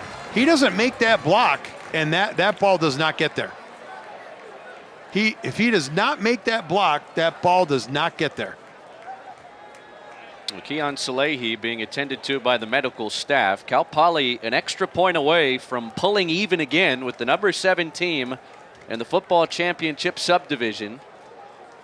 And that was exactly what this offense needed. It felt like they were able to break through after the fake punt attempt. Yep. And it looked really good from there. Yeah, momentum changer, man. That's the one thing in sports that it's there and you know what it is, but it's impossible to define how that just works like that. How that momentum switches and just causes you to play at a different level just almost automatically. And we're 10 seconds away from a tie game. Unbelievable. Zach Jones and Logan Moore, a couple of upperclassmen, 2 touchdowns apiece tonight. And the Mustangs have tied it again. 2 rivals in the battle for the Golden Horseshoe exchanging haymakers down the stretch of the third quarter tonight. And you talked about the red zone, right? Excellent point. Getting in the red zone, scoring points. 20s on a side from the rowdy crowd here in San Luis Obispo. Unbelievable how it's just electric here right now. I can't believe how exciting this stadium feels. And nobody's moved, Chris. Even Nobody's moved. Aren't in full uniform, just as excited for their fellow teammates. There's a change here at Cal Poly. Yeah, you can feel it. You can feel the culture shifting. Finally, it's been a long while since this program has seen consistency in the win column. Right, we talked about it in the past seasons about how they were 5 plays away, 6 plays away. They would just get to those points and they just couldn't get them over the hump. This year it feels like they're on top of the hump, getting ready to get over the hump, if that makes sense. They're right there on the precipice of turning this whole thing around. And a game like this against a team like this is exactly the way you do that. It felt like a season-changing win when Cal Poly went up to Sac State and beat the Hornets last week. Again, this could be a program-changing win, Coach. No, you're right. You're 100% right. Boer almost got tackled by the turf monster. He was able to take the few extra steps and get in, and you called it. I mean, that fake punt came out of nowhere. Came out of nowhere. It took some guts to call that area of the field. 100% would have given Davis a good chance, if not executed, to go up 2 scores and maybe put Cal Poly in the rear view. Not anymore. Caden Pinnock and UC Davis offense. It's their turn as they start at their own 25 after the Josue Lopez touchback. Pinnock rolling out of the pocket, throwing on the move, and a sliding grab made by Samuel Batu. He gets a dozen, and Davis quickly moves the chains. Batu he's tough to defend. That ball looked like it had no chance. 0. Batu went down there and dug that thing out and caught it. Between him and Franklin, running back, there's a couple little dudes that are just tough to deal with. It's been 9 years since Cal Poly won this battle for the Golden Horseshoe game. Carter Vargas into the middle of the defense for 3 on first down. His alma mater, St. Joseph, played here last night against Mission College Prep. Oh, did they really? They did. And Carter Vargas was at St. Joe's in Santa Maria. He was playing alongside a pretty good quarterback, Darian Mensah, who's starting for the Duke Blue Devils up in Berkeley against the Cal Golden Bears in about 15 minutes from now. They'll kick off in Berkeley. That'll take us to the end of 3. The 51st installment of this rivalry, turning out to be an absolute doozy in San Luis Obispo tonight. 2020, Davis, Poly, to the 4th we go. 1 quarter to play, and it's anybody's game. See that horseshoe in the background? There it is. That has hung around in Davis for almost a decade. Cal Poly last won in this rivalry series 2016. First meeting in 1939 was a really, really big deal. These have always been two of the bigger agricultural schools in the country, especially out west. Northern Branch, that's what UC Davis was called back in 1939. They blanked the Mustangs, who would go on to win the next series, the first one here, and then they resumed it after World War II. And this has been a great rivalry ever since. Mitchell Dixon the catch to open the fourth, and it's quickly a big 3rd and 1 coming for UC Davis. Yeah, and you know, 20's not in there, so I would say they're going to throw it. Got two capable running options with Pinnock and Carter Vargas in the backfield. Now move Nixon in motion. It's Vargas. He did not get it. Second effort. No. No, Stonewalled. I don't know. He's going to look at the line judge here. Let's see. You know, in this day and age of football, I think Tim Plow's keeping his offense out there. The analytics will tell you you've got a really good shot if you run a play here on 4th and less than a foot. Right, and don't jump off sides. That's the other thing. Take a look here. You called the second effort right there. D'Amato in the middle of it, but he did not want to go down. I think the second effort may have encouraged UC Davis to keep right. the offense on the field, because it's right. not a full yard. No, it's just a little bit. Could be a sneak. You got a little gap there, yeah. Pinnock's throwing. He floats it. Caught by Dixon. Rumbling down the sideline. He's 30. Mitchell Dixon inside the 25. And they completely, don't like to say this, missed a penalty. On that out route, the DB on that side, the corner, got tackled. If you can see back on the replay, I don't know if we'll be able to see it or not, but he got tackled. They're moving too quick. Carter Vargas wrapped up as he takes it down to the 21. They go to Mitchell Dixon for a second time on the possession. See if we can see it here. And they convert fourth Watch down. up on the top of the screen when he throws it. Watch what happens to the DB right on the right side of the screen right there. I don't know how you don't call that. I mean, they pulled him to the ground. Cal Poly has an injured defensive lineman being attended to. And the officials will use this as an opportunity to let us pay some bills here. Tied at 20, but UC Davis approaching the red zone early in the fourth quarter on the road in San Luis Obispo.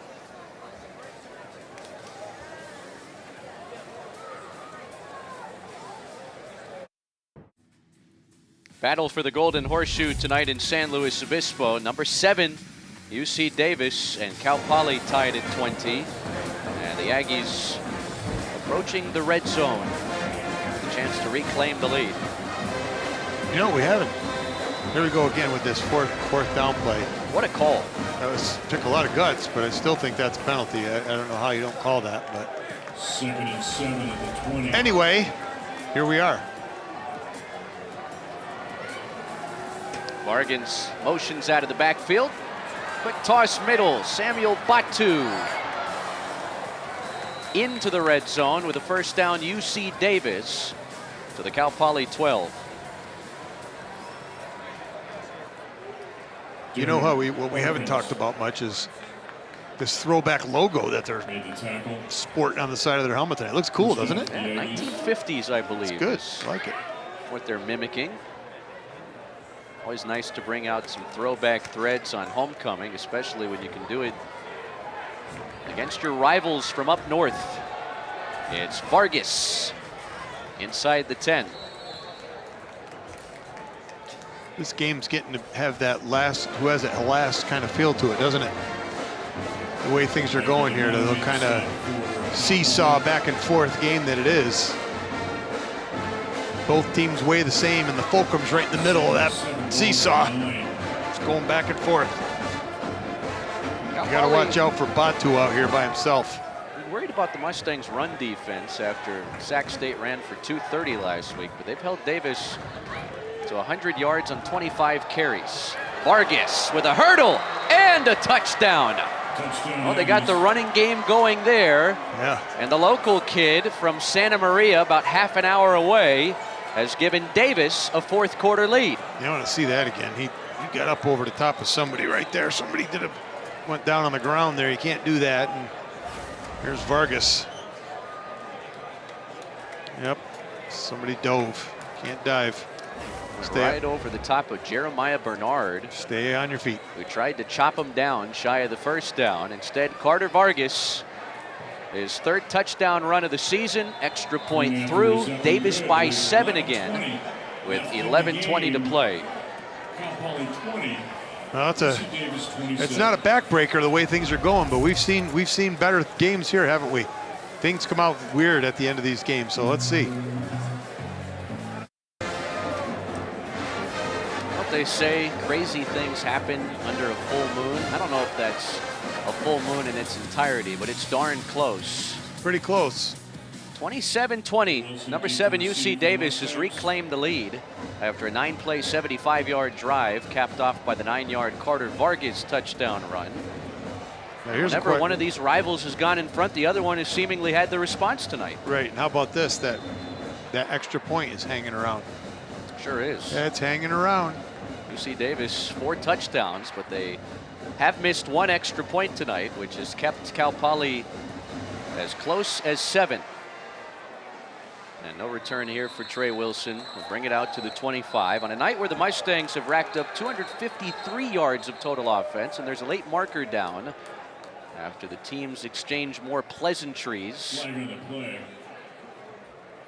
Ball is a touchback. on a kickoff. Personal foul. Blindside block. Number 26 for the return team. 15 distance. And first down.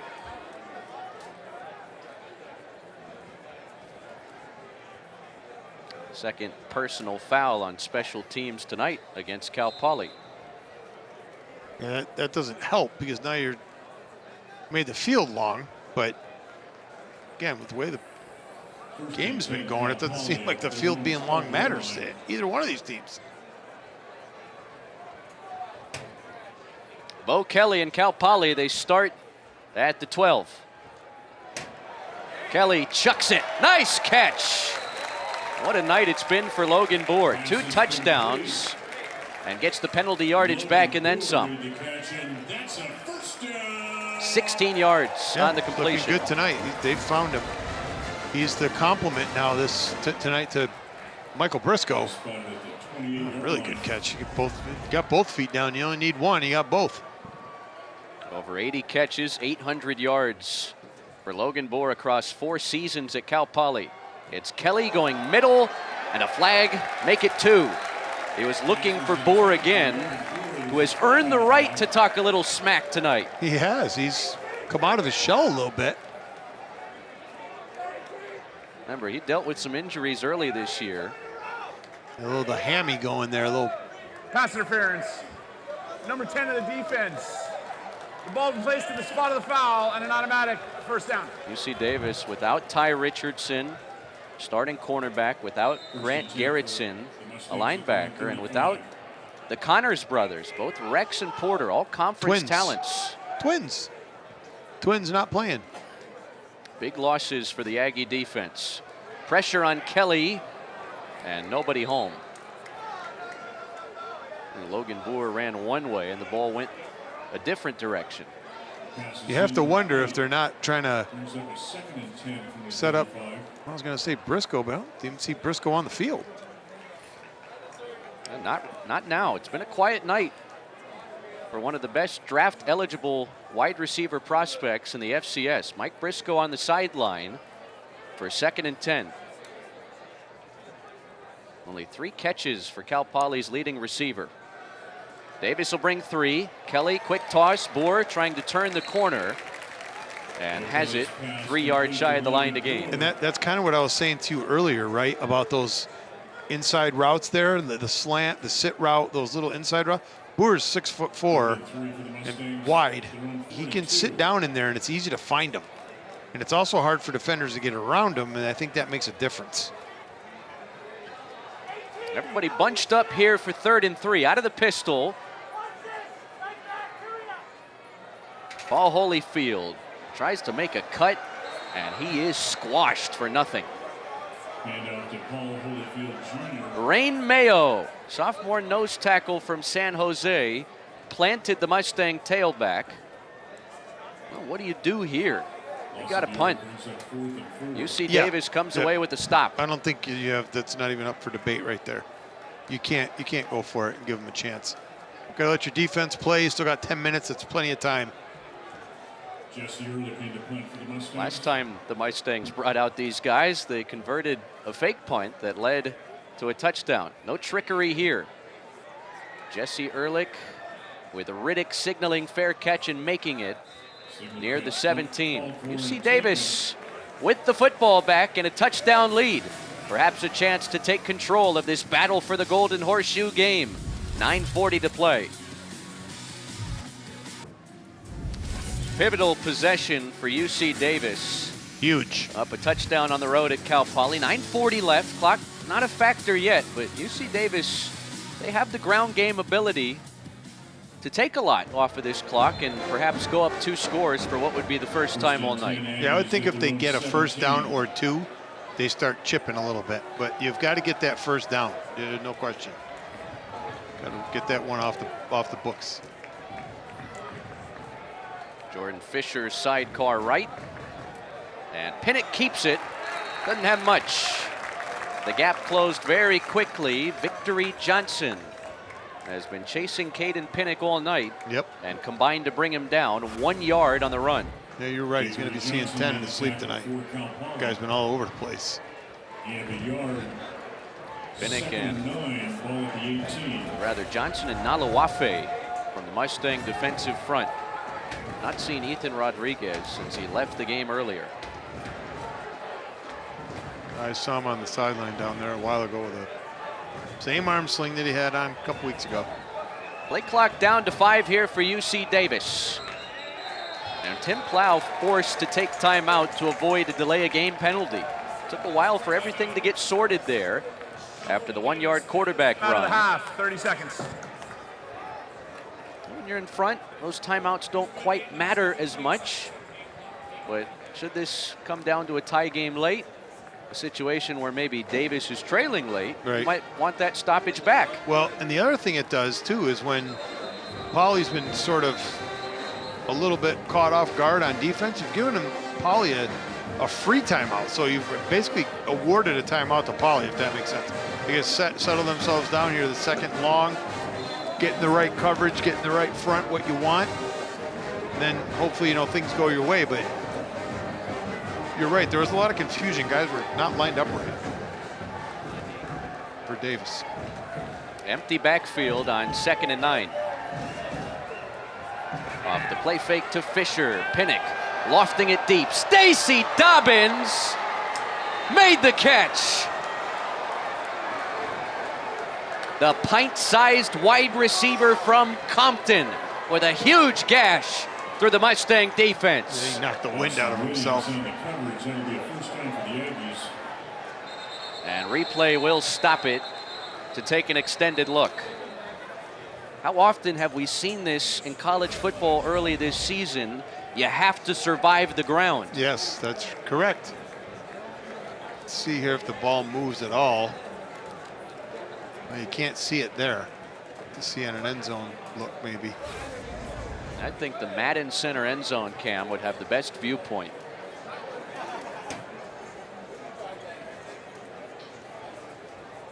So we got the hot dog red hat right there. He's ready to go. There we go. Let's see what this one. Yeah, this is the angle we need right here. They beat Boston Wilson. Oh, that ball was moving. That should get quickly overturned. Yep, that ball was moving. It was moving on the way down. Longtime Central Coast You see that one more official, time from the Dan Shea scrolling through the different looks in the replay booth next to us. You got to slow this thing way down. Tries It's to bring moving it in right there. towards his chest, and then it hits the turf. Yeah, hit the ground. Now, what's working in Davis's favor here is the call on the field. Right. Yeah. But you can see it was moving, but what do those guys see? That's the question. Paul Wolf hoping this long completion of 45 yards gets overturned. Would be a massive difference between 1st and 10 Here we go. at the 37 and No, 3rd they're and giving it long. to him. They didn't After move it. review, the ruling on the field is upheld. Wow. First down. They didn't move the ball back, so I knew it wasn't going to. That's just the camera angles. That's all. You know what I mean? It's hard with those angles. 37. Does that make sense? I mean, you only have a bigger game. You have more cameras. Just, I mean, you get what you get. I mean, they did what they could do, and there wasn't a lot there. So Now Davis on the fringes of field goal range to maybe balloon this lead to 2 scores. Pinnock on a deep drop. Short toss, wide open. Ian Simpson with a ton of room takes it into the red zone. Mason Things are Rivera turning makes a stop very for quickly in the Cal direction Poly. of the 7th-ranked First and 10 Aggies, for the Aggies. trying to win a 9th At the straight 19-yard line. over their horseshoe rivals from Cal Poly.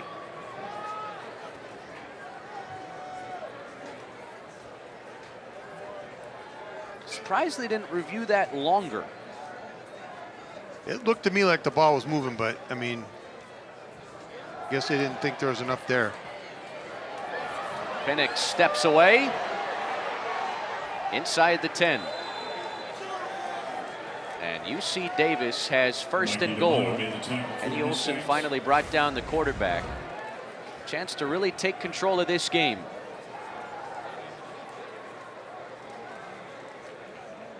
First and goal for the Aggies at the Mustang 9. It's been a big night for the St. John Bosco wide receivers. Sure has. Between Dobbins and Boer, they've controlled this game. Stacey Dobbins, only 3 catches, but 89 receiving yards. To lead Davis has a 35-yard grab and now a 45-yard grab. Davis will wind this clock inside of 7 minutes as they threaten to take a 2-score lead. It's Pinnock on 1st and goal, stepping away. He'll tuck it down to the 7. Only gets a couple yards.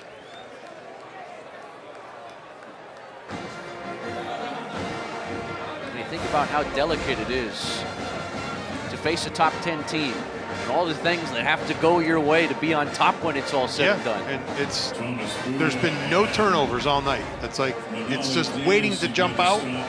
You know, maybe that. I don't know. Do you feel one here? I kind of do. I kind of feel the interception coming. I don't want to make that weird prediction, but it's been weird. You've been spot on before with this stuff. Happened, but it just feels like throw one across the middle and maybe get tipped or something, and then go the other way. Pinnock again steps up, gets away, and scores. Touchdown, UC Davis. And the Aggies take a 2-score lead for the first time tonight. Maybe taking a big step towards taking that trophy back home with them.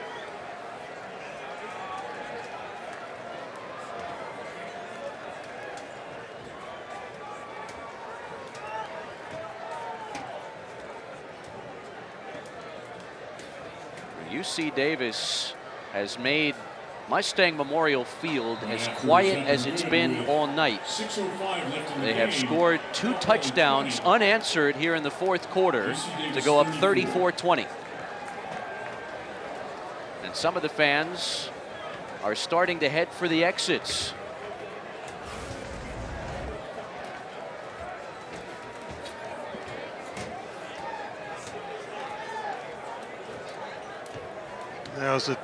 It's a heck of a play. Pinnock is he's a different guy.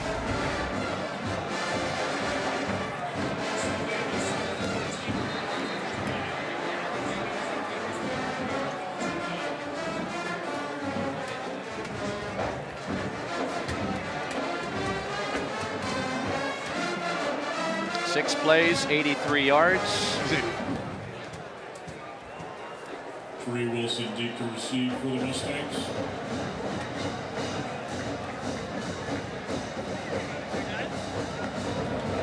All right, Cal Poly. I mean, you can almost see that, but it happens. Yeah, it's Not only is it must-score time, but they've got to score quickly, got to right? go two in a row quick. You can never count one side out. No, there's time left on the clock. You got to play the game. Cal Poly needs to put together its most efficient and best scoring drive of the day here. And it's got to be done, like you said, it's got to be done quickly. You got to get down the field, got to score, and then you got to hope that you get back on defense and to get the ball right back. I mean, you're almost thinking onside kick. You got to be talking about that stuff over here on the sideline. You got to be wondering, planning ahead for it. Cal Poly all 3 timeouts and the 2-minute warning, but that's not going to matter a whole lot unless they can come away with a touchdown on this possession. Holyfield to feature back, a wide 2x2 set. Davis brings 4. Kelly lofting the right side and way over the head of his intended receiver, Brooks Wheatley. Kelly's pass incomplete, intended for Brooks Wheatley.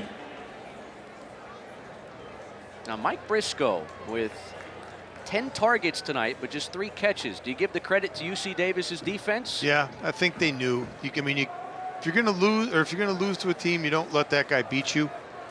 They've obviously left, a lot of bracket coverage on Briscoe, and it's been hard for him. A couple chances, but they weren't easy. Bo Kelly backpedaling, dangerous, intercepted, almost incomplete. Marquise Bell had it and just could not hold on as he tried to come on down to the turf. That was in his basket. Yep. Cal Poly at their own 25. Probably 4 down territory. Oh, you got to go for it. Yeah, there's no question. So 2 plays to get 10 yards. After the back-to-back incompletions, Kelly steps away, tucks it, angling towards the outside, only gets 4 to set up 4th and 6.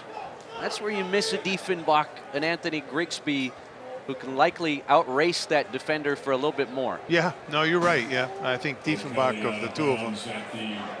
Wow, they're going to punt. Line. Brings up a 4th and 5.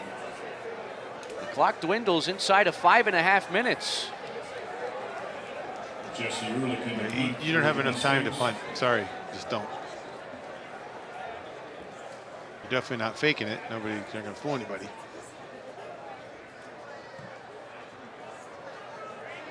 Kalani Riddick. Fair catch at the 27. Interesting decision.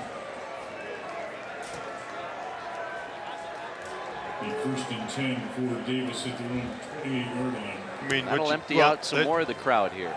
Well, I think what he's thinking is you use your timeouts now, right? Make him punt, get the ball back with 4 minutes or so to go. Would have been the same as if you were driving it. I mean, I think that's what he's thinking. It's got to be what it is. I mean, they're almost going to have to run the ball, right? You don't want to throw in incomplete passes. Surprising. Very surprising.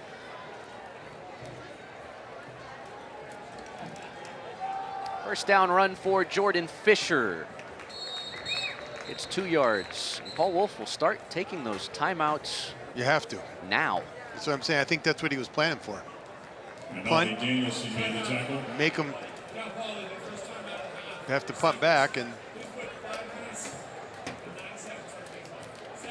put 5 extra ticks on the game clock, says Rob Quello, tonight's referee. This was tied at 20 through 3 quarters.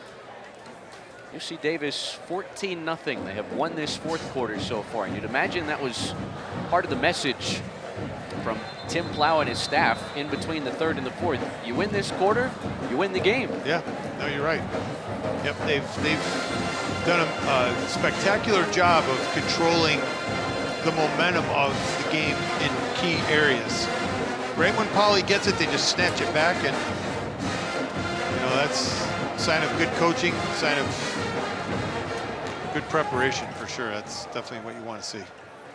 D'Amato drags down Fisher. A few yards shy of the line to gain. The problem is you're giving them too many yards because they get a first down here and game's over because you're going to have no timeouts left. Mikey D'Amato made the tackle for Cal Poly.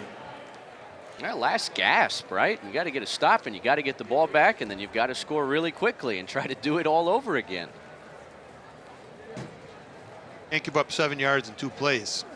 It should have been, 2 yards in 2 plays.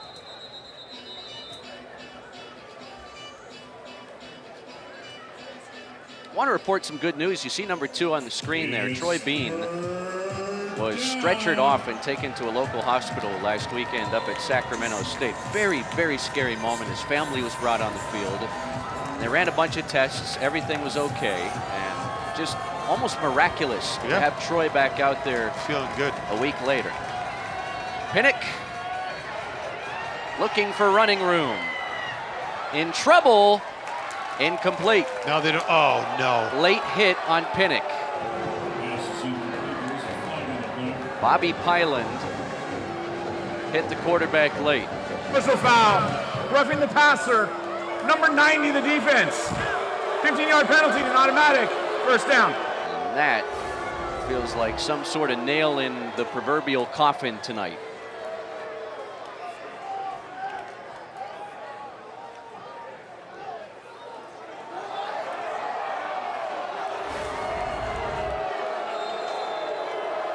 Boy, that's tough. Yep. Paul Wolf has just been penalized. And you know what? I don't normally say anything. He's got a right to be upset. That was not a late hit. They missed the hold on the other side of the field. Unsportsmanlike conduct on the head coach of Cal Poly, his first of the game. 15-yard penalty and an automatic first down. So, again, they missed the hold over there. I think he restrained himself. Obviously, the Dobbins catch was controversial. And now this one, he feels like he's got nothing. And you can't blame him. I mean, it's a lot of emotion in this game, and Those guys can feel it. Yep, he doesn't feel like he's being treated fairly, and that's what happens.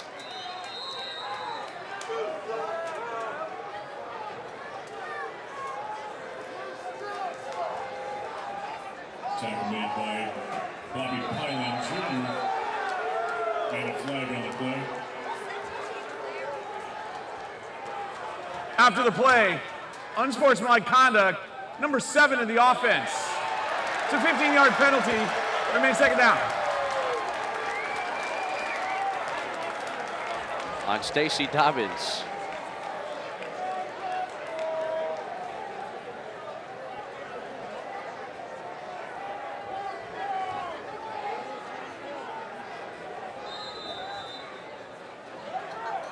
Second and 25 for the Aggies at the 50-yard line.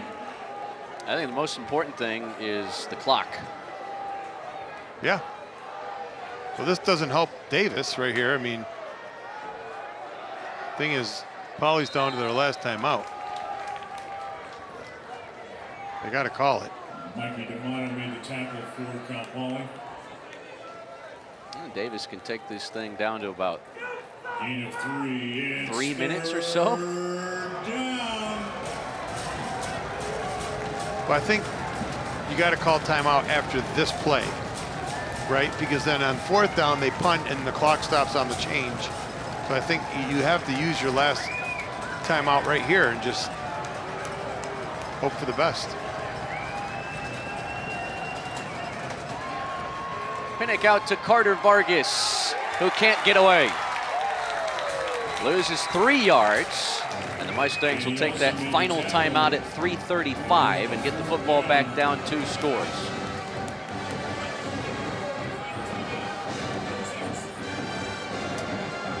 Things have gotten wobbly for the home team down the stretch. But this was a big play for the defense. Excellent job. Really good. That was a block in the back, too. I can understand his frustration there. I mean, that was clearly a block in the back. Kenny Olson will get credit with the tackle for loss. Great game by Olson, by the way. Now, Kenny's had a lot of big ones this year. Might be his 12th tackle tonight. redshirt junior from Turlock, from Pleasanton rather. Son of Greg Olson, the Las Vegas Raiders quarterbacks coach. They're looking for a big win in Indianapolis tomorrow. Carson Gouldy for the Mustangs.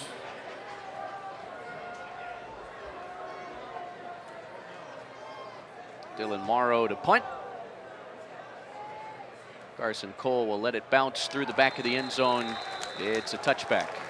Only about 30 yards on the punt. First and 10 for the Mustangs Well, at the 25-yard line. not a whole lot of time left. Cal Poly without timeouts from here to the finish line. First things first, got to move that football down the field quickly and find pay dirt. Yeah, you have no choice now but to try to go NASCAR here and go as fast as you can. Check that, first and 10 for Cal Poly at their 20-yard line. All right, our old slow barbecue player of the game is the reigning Big Sky Offensive Player of the Week. Caden Pinnock has had another big day. 21 out of 26, 313 yards, 3 touchdown tosses. Pretty good day. Also added the touchdown run. And also the just complete. Kelly trying to find Jordan Garrison, and he does for a big pass play into Davis territory. Pass is complete to Jordan Garrison, and that's a first down. Now Briscoe's back on the field. I would think the way things have been going here, you got 3 or 4 guys you can throw to. Try to get Briscoe open down the sideline here. Just the second Combination catch of the game for Garrison. They'll go deep ball this way. It's Briscoe. Incomplete. Josiah Allen, the UTEP transfer, top 10 in Conference USA in pass breakups last year. Breaks up this one, but this was the long play to Garrison prior. Second and 10. Just couldn't stay on his feet. I think Also Kelly underthrew Briscoe just a little bit. Ball's another 3 yards. Briscoe's got number 8.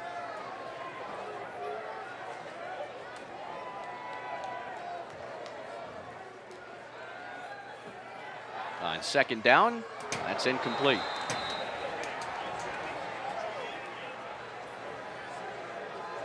Trying to find Pass incomplete, intended for Keon Keon Salehi. Salehi.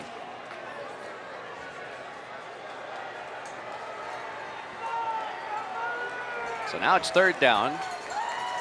There will be no punting here, regardless of the No. situation.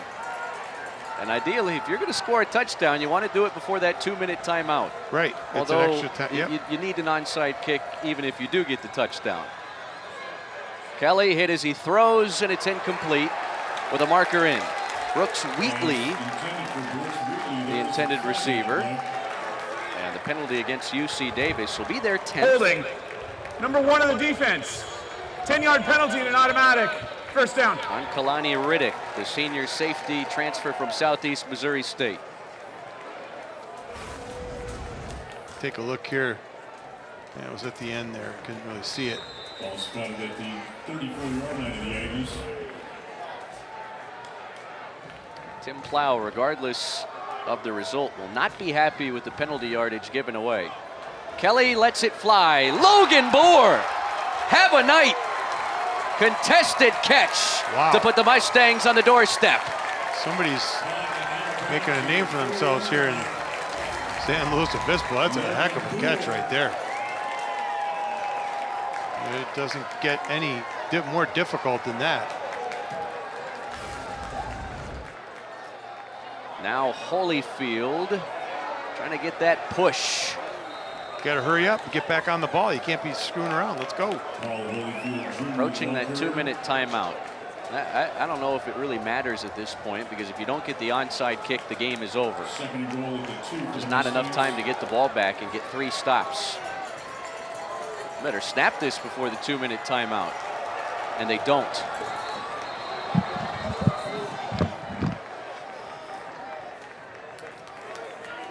You'd need an onside kick anyway. You got to give yourself a chance right here. I mean, it's fine. I mean, that's what they're doing. Is exactly what we said they had to do, is get down the field quick. And Hey, there's still time on the clock. You never know, right? Cal Poly trails by 2 touchdowns on the doorstep as we bring you tonight's Mr. Pickle's hungriest player of the game. First 100-yard receiving game for Logan Bohr, the senior. Bite into bold flavor at Mr. Pickle's Sandwich Shop. The tastiest sandwiches anywhere, not just Slow County. Yeah, we've been to Pickles and other places. A little whoopsie-doo. Briscoe to Kelly for 6. Michael Briscoe's second career touchdown toss. He can do it all.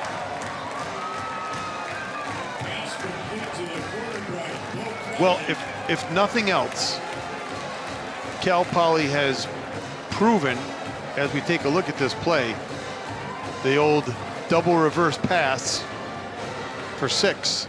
Kane, this is what the kids call a back door. They did. They came in the back door. You're right. But they've proven that they belong at the same level as the number 7 team in the country. I mean, I think that goes without saying, right? On the play. The kick was good.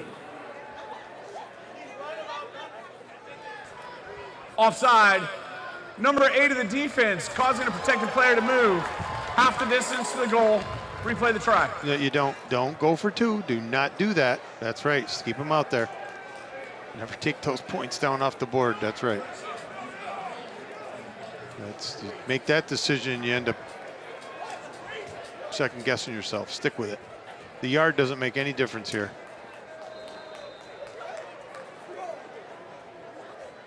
Noah Cerno, who knocked through a field goal earlier, trying to bring this within 7. A touchdown was significant to some.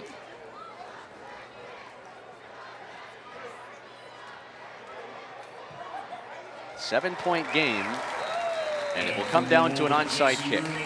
Well, and again, we just said, we think, now that they belong here at this level. But the other thing that I think we've seen from this team, if you go back to last week, and even in the Stephen F. Austin game, the fact that they don't give up and they keep playing hard is a sign that the culture is changing in the right direction, right? It's going to be difficult for them to pull one out, but they still have multiple opportunities left on their schedule to win games. They find themselves in the middle of the conference at the end of the season is not a bad turnaround from where they were just a couple years ago. Well, the next 2, very, very tough, to say the least. You got Montana on the road next week. That's not easy. Washington T. Grizzly Stadium, widely regarded as the toughest place to play in the FCS. Then the bye week, and you get Montana State here.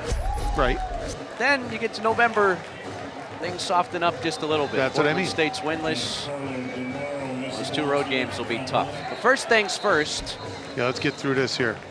And we apologize for our timeout graphical issue. We don't want to confuse anybody. Cal Poly is out of timeout, so it is recover this onside kick or bust for the Mustangs. UC Davis has just taken their penultimate timeout as they saw how Cal Poly was lined up. And they'll put the former Cal Poly soccer player, Gianluca DeMauro, on onside kick duty. Why not? So it's okay. So let's talk about, we don't get a chance to talk about a lot of onside kicks, many games as we do. The idea is to get the ball to bounce high on the first part of the kick. And remember, it has to go 10 yards before the kicking team can touch it. Right, but you want it to get up in the air, so they have to go up there and try to grab it because it's free. The ball's free. As soon as it goes 10 yards, anybody can recover it. So he's going to try to get this ball to kind of ba-boom up in the air. I don't know if that's even a word, but ba-boom. All right, here we See go. if he'll get him to do it, and then pick guys off and try to get it. And there it is. There's the bounce you want. High bounce, but it's Batu on the hands team to secure it and all but end this game.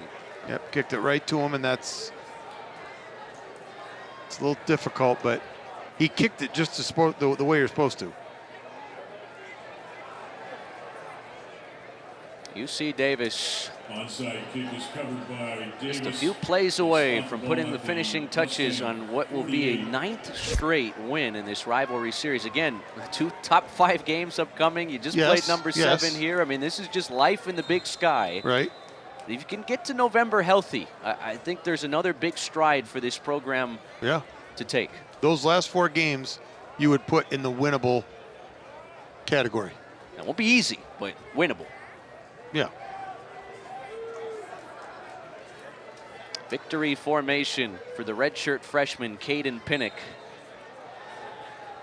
His first taste of this blue-green rivalry. Not blue-green rivalry, that's soccer. No, This golden horseshoe there we rivalry. go, golden horseshoe.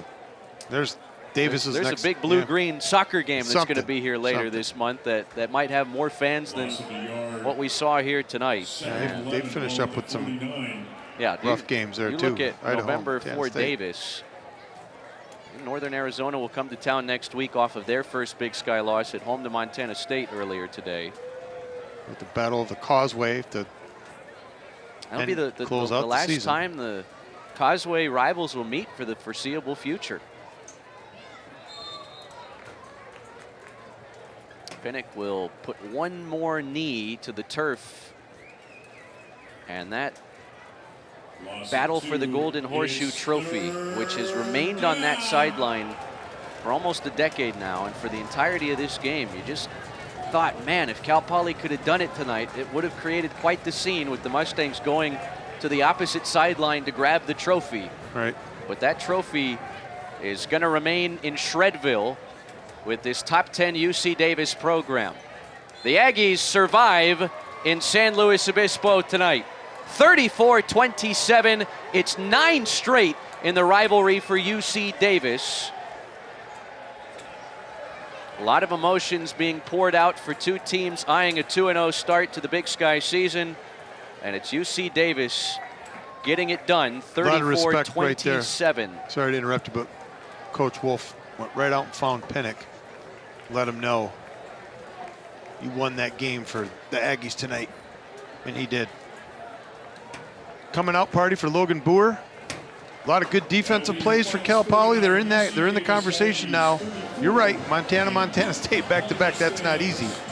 But these were games where you brought it up, Chris, in the last 8 years, they've lost by an average of 29 points. Yeah. You know, and now they're in a point where they had a chance to win this game all the way until a couple minutes ago. So they've really turned it around. There's no question it's a different era here in San Luis Obispo. And you know, Davis is the same team they've been for the last 10 years. They're number 7 in the country for a reason. They're not just voting for them for their name. They got players over there.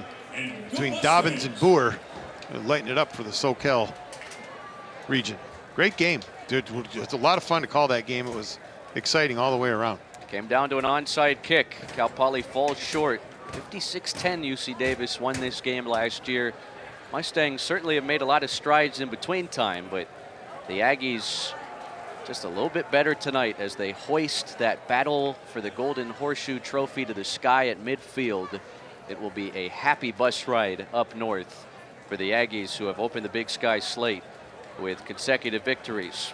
Our next telecast will not come your way until we flip the calendar to November. Believable. As the Scripps Sports Crew kicks us out a few weeks from now, and Montana State, last year's runner-up in the FCS, comes to town. That'll be the final home game in the month of October, but this is a home-heavy stretch for Cal Poly to the finish line. 2 of the next 3 will be here, including a bout with Portland State. November the 1st, we'll have it for you 2 o'clock on ESPN Plus, and we hope you'll join us then. For Coach John Kane, our spotter Ryan Giacomini, our producer Andrew Baird, our director Chris Daly. A doozy tonight in the battle for the Golden Horseshoe, but it's 9 straight in the overall series for UC Davis as number 7 gets it done. 7-point win, 34-27. So long from San Luis Obispo tonight. The Horseshoe is headed back north.